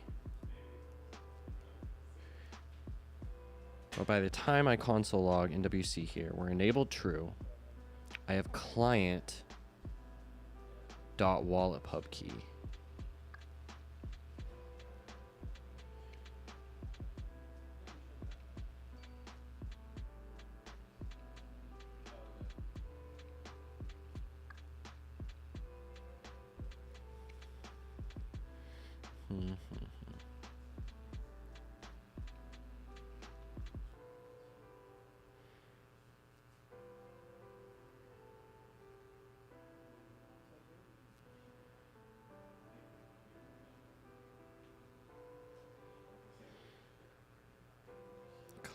Is there a client equivalent of this? WC client.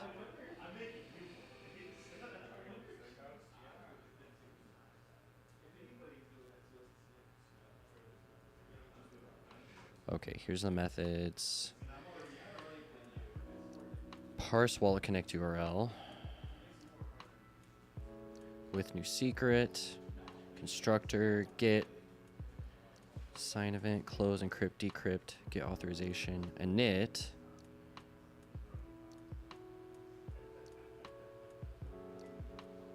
Holy shit, wait, did I revoke this NWC? Did I actually revoke this NWC? I wonder if that is the issue. I don't remember.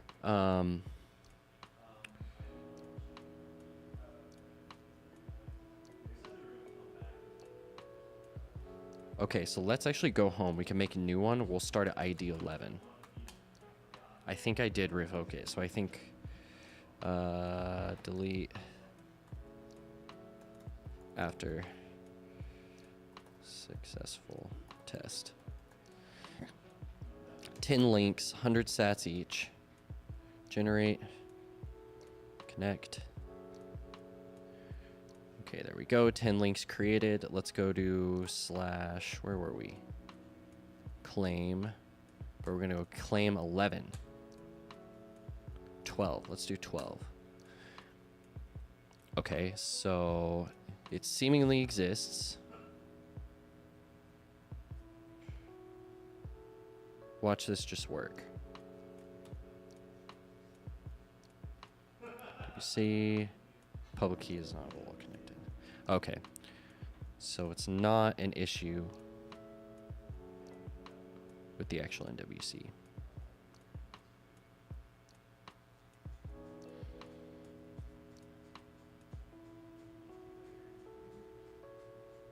I'm just about out of ideas here. Let's keep looking in the NWC client.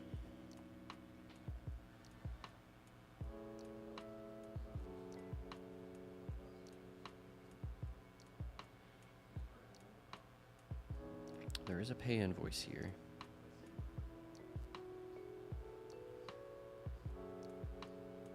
How am I doing this? Noster WebLN provider is a constructor.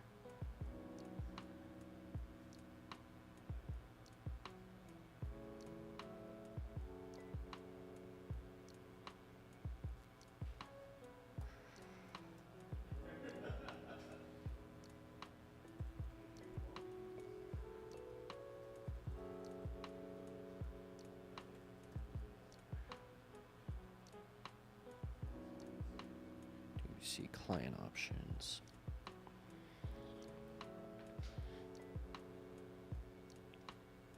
So that NWC client.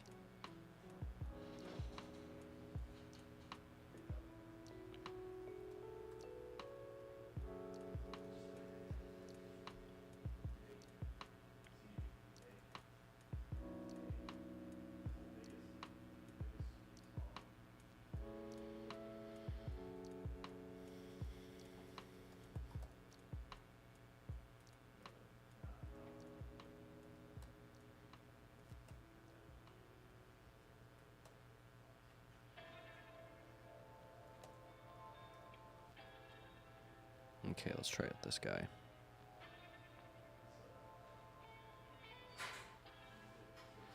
You see instance.enable is not a function. Okay, but the constructor was a function. Let's console log the instance. Instance, I'm not going to console log that.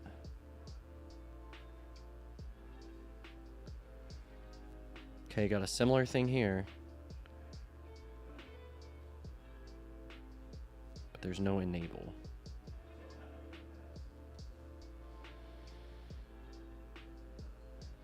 Yeah, and there's no concept of it being enabled here.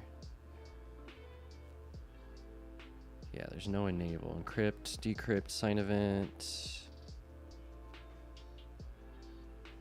Get info, get balance, sign message, make invoice.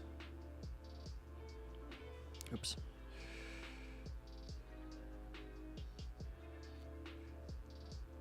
Maybe we can try and just claim or pay the invoice.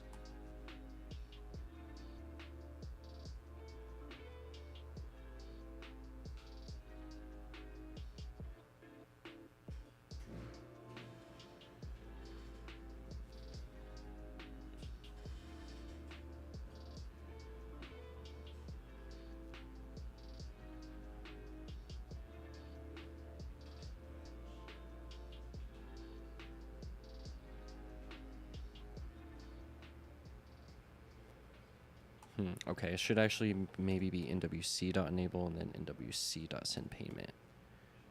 But why do I need an instance then? I'm confused.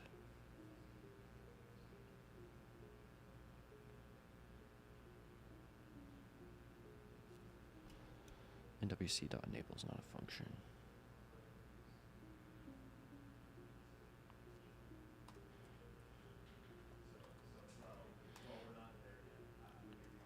Log. See. Sometimes you just gotta debug a bunch of gross errors on stream. Okay, nwc.nwcs.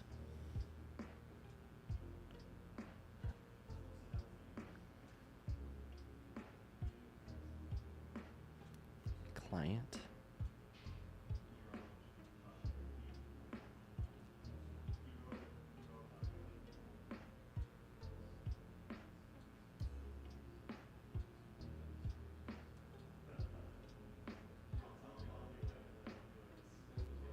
Parse wallet connection URL. That gives us back NWC options.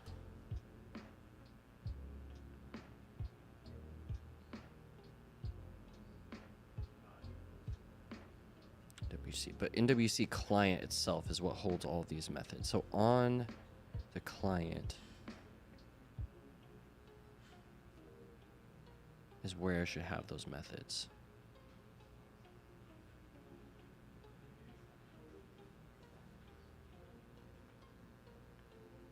Prototype should hold all of them. Yeah. But there's no enable. Close, execute, get info. Okay, what if I just call it get info? Get info. NWC instance.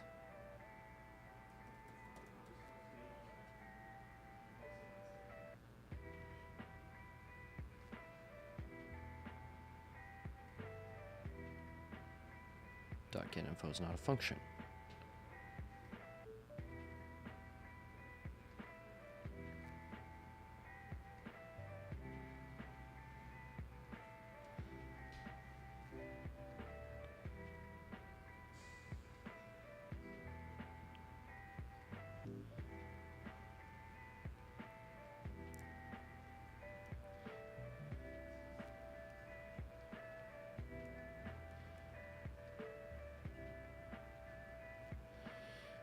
I must be missing something.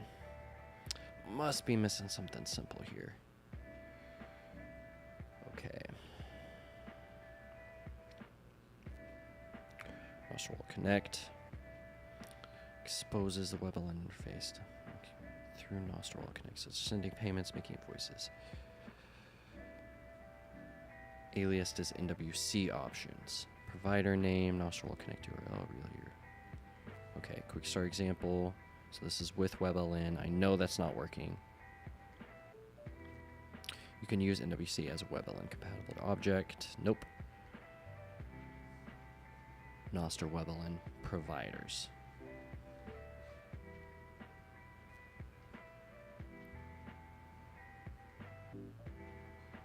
With new secret, init. So that's not it. Node, examples, defaults. Use defaults, connects to Alby's relay.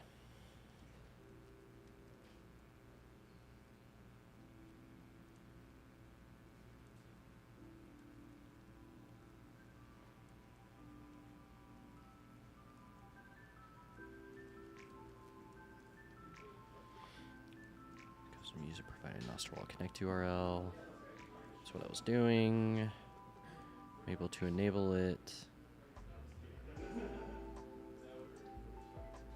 generate a new NWC Connect URL using locally generated secret. And then there's OAuth documentation. So they just haven't updated the documentation with the new client. So we gotta just figure this out. So examples, NWC. Let's do send payment. How are they doing this? So crypto import WebLN as providers.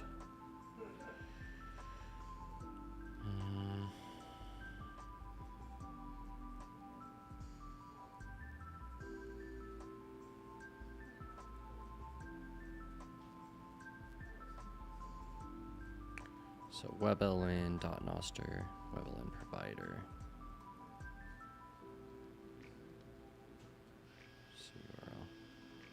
So they're doing the exact same thing that I'm doing, or that I'm trying to do.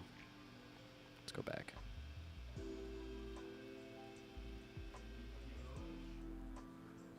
WebLN. WebLN.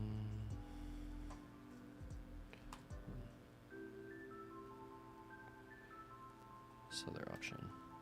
Master wall connect. Yeah. Master wall connect URL. Okay.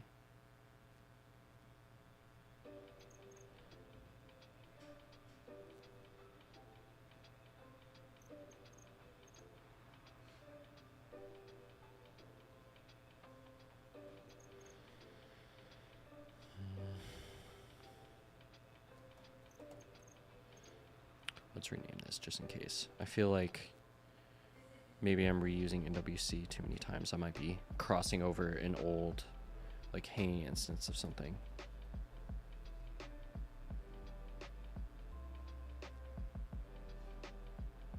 Copy my invoice, we'll refresh. Submit.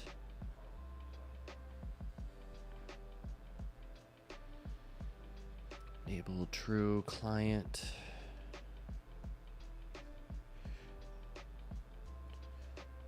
Dot client. Let's see what's in there.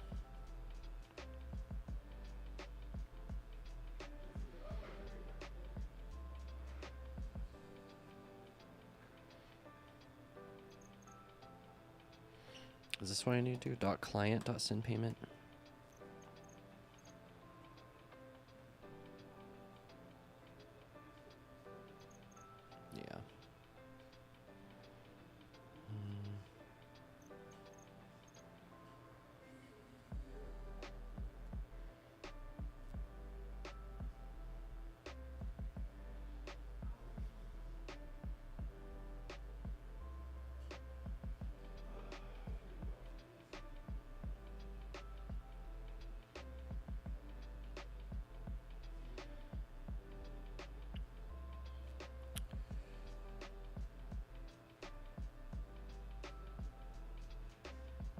Let's go in the debugger here.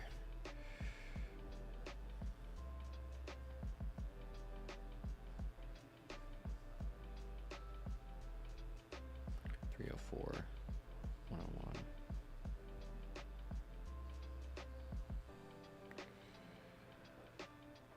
Okay, that's the WebSocket being opened.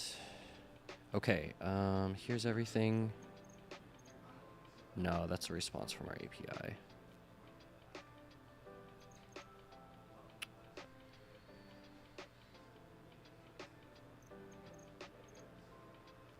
There's nothing missing here. Request.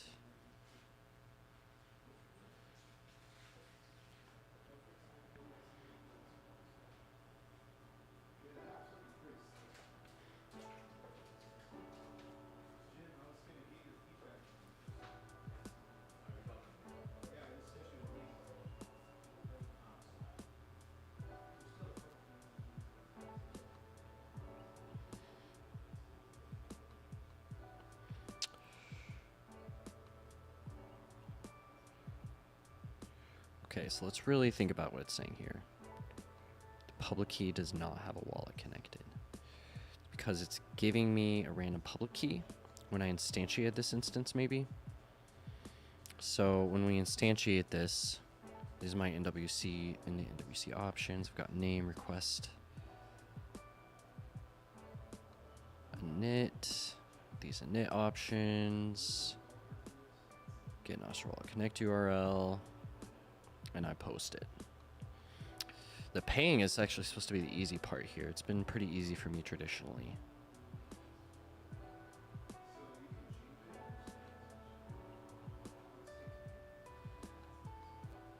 Look at this NWC client. Is that different? So I was on a different one. NWC client, client.payInvoice. Wouldn't that be so convenient? Okay, let's give it a try. WebLN, so NWC.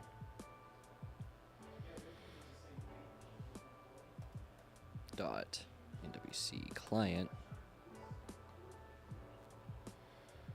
Apparently don't need to enable. I can just rip it.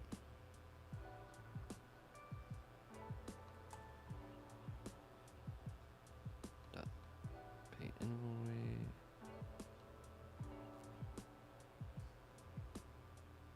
Yeah, seems to be that simple.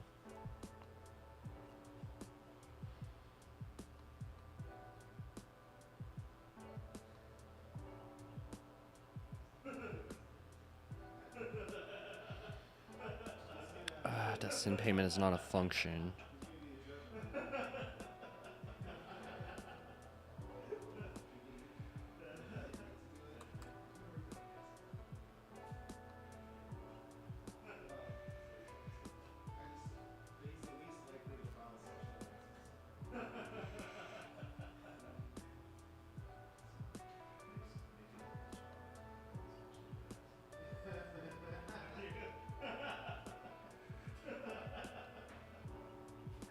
It's not even firing my console log here.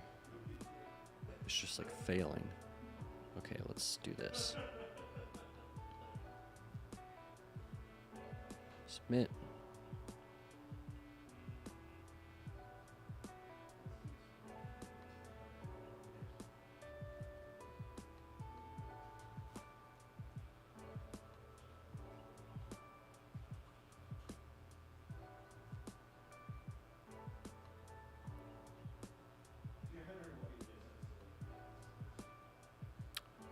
Filtering these errors, logs. Ah, okay. Relay sub secret prototype, and my functions are here. Pay invoice. Oh, it's pay invoice, not send payment. Oh my god. It's pay invoice in the client. So there are different name methods between the client and the WebLN provider. Oh my god. Oh, thank you. Yeah, I literally just saw that. Oh my gosh. Is this really it? So let's do pay invoice.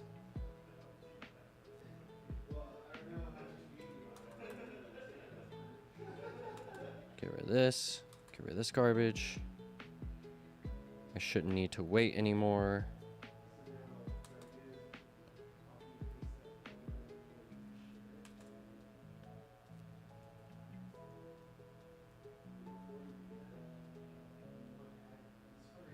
Submit. Damn. All right, so our error is consistent between the client as well. Pay invoice error. The key does not have a wallet connected. Key does not have a wallet connected.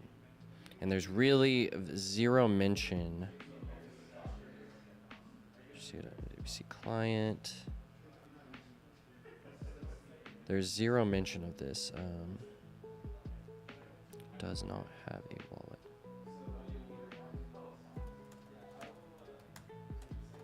Like, I want to find this error. Issues. Pull requests.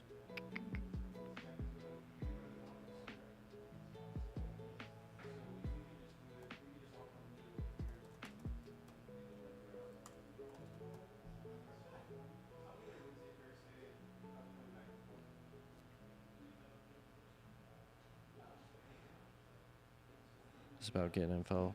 Let's try and call get info. Let's see what it'll tell us here.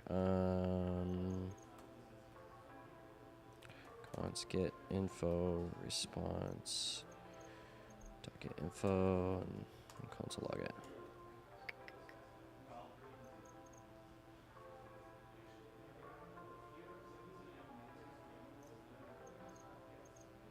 Get info error.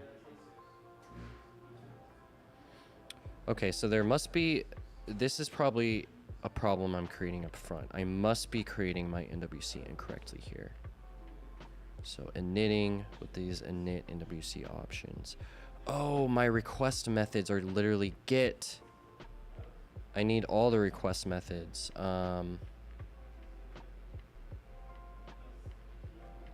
So I need to find that. Let's find the types for that. Let's find the types for that.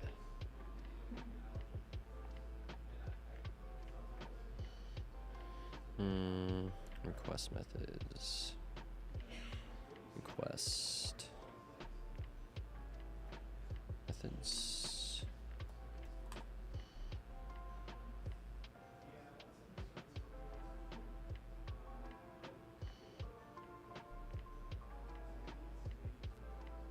Pay invoice. Pay underscore invoice.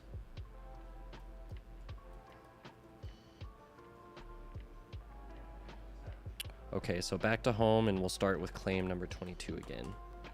We'll make a new one. Please delete, sir. Number of links, 10 links, 100 sats each. Generate.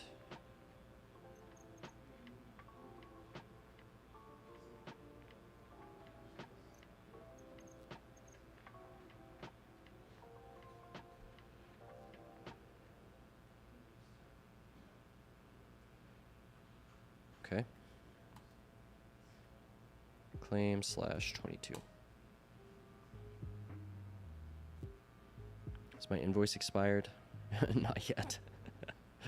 I've been trying to pay this invoice for almost its full expiry. Okay. Get info response. Hey, look at that. That's something. I think I might have, with one dumb mistake, made the easiest part of this process really difficult. Okay, let's try our send payment response again, and we will console log it.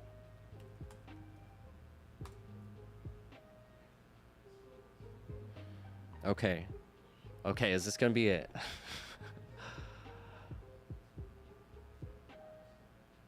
Submit, something's happening.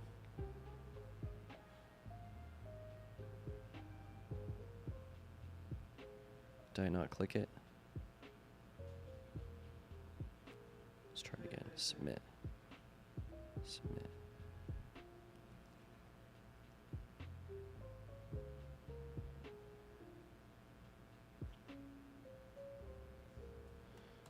Something's weird here. Let's refresh. Did I save it? Saved. If URL.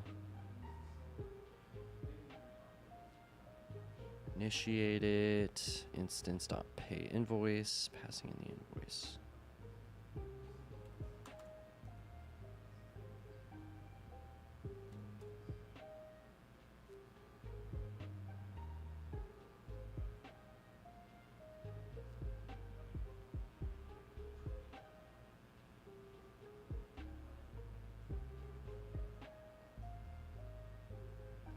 What the fuck? We're getting stuck on here. This is async. Don't need to await this. WC instance.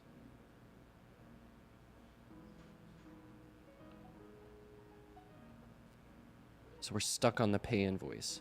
Look at the networks tab. Maybe it's not calling the API.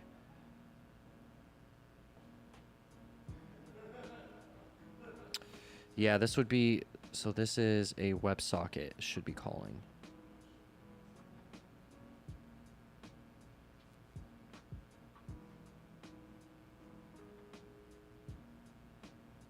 No. Oh, okay, here we go. Timeout event, okay. So timeout on the relays.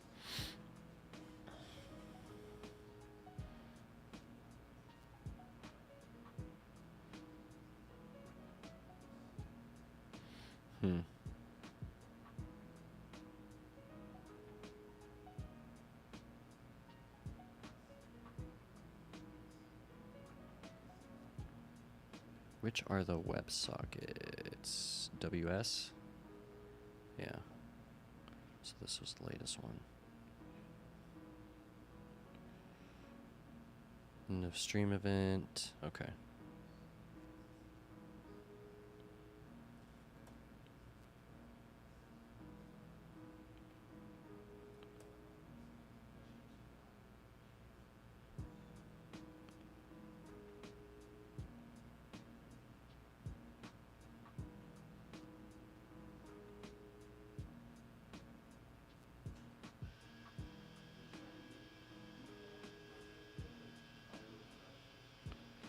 So it's trying to pay the invoice now. Maybe I should pay to my own wallet, like. But Stacker News should be pretty well connected to receive this payment.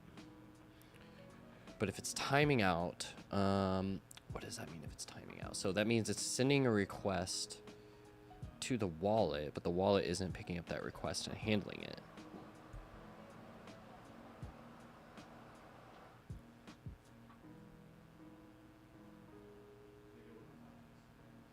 Yeah, this is a super long timeout here. This is like 2 minutes. Boom. Error finding NWC error. Reply timeout event.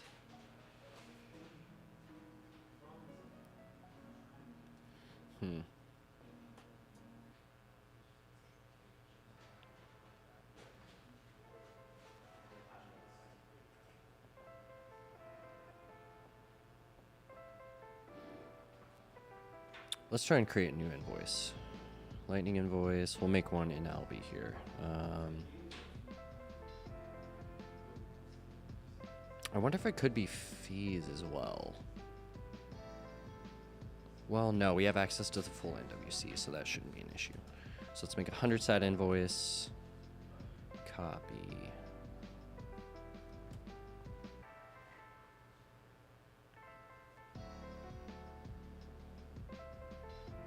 And try it again. New invoice.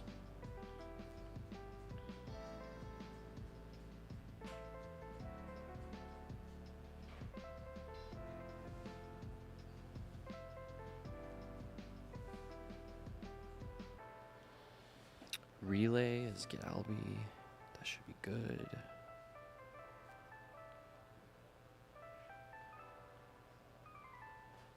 And it says I shouldn't need to enable. So if we try WebLN again. Now that I know I had the wrong method.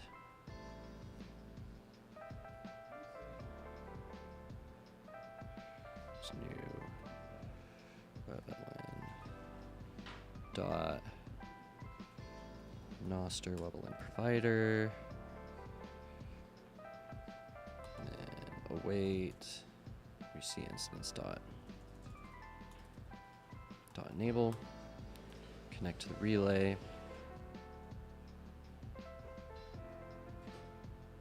And then it should be send payment. Send payment async. Maybe I want to do that one. Yeah, and I failed again. Okay. Let's go back to this invoice. I think we should not be paying ourselves. So again with WebLN.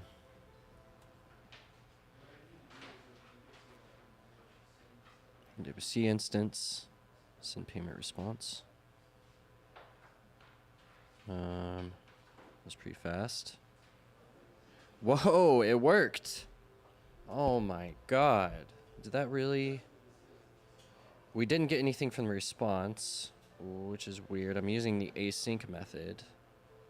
What if I do send payment? And we'll do another invoice. But this claim should be claimed now. Actually, I'm not even sure if I'm handling that, but let's go to 23. Let's go back here. Fund another 100 SAT invoice.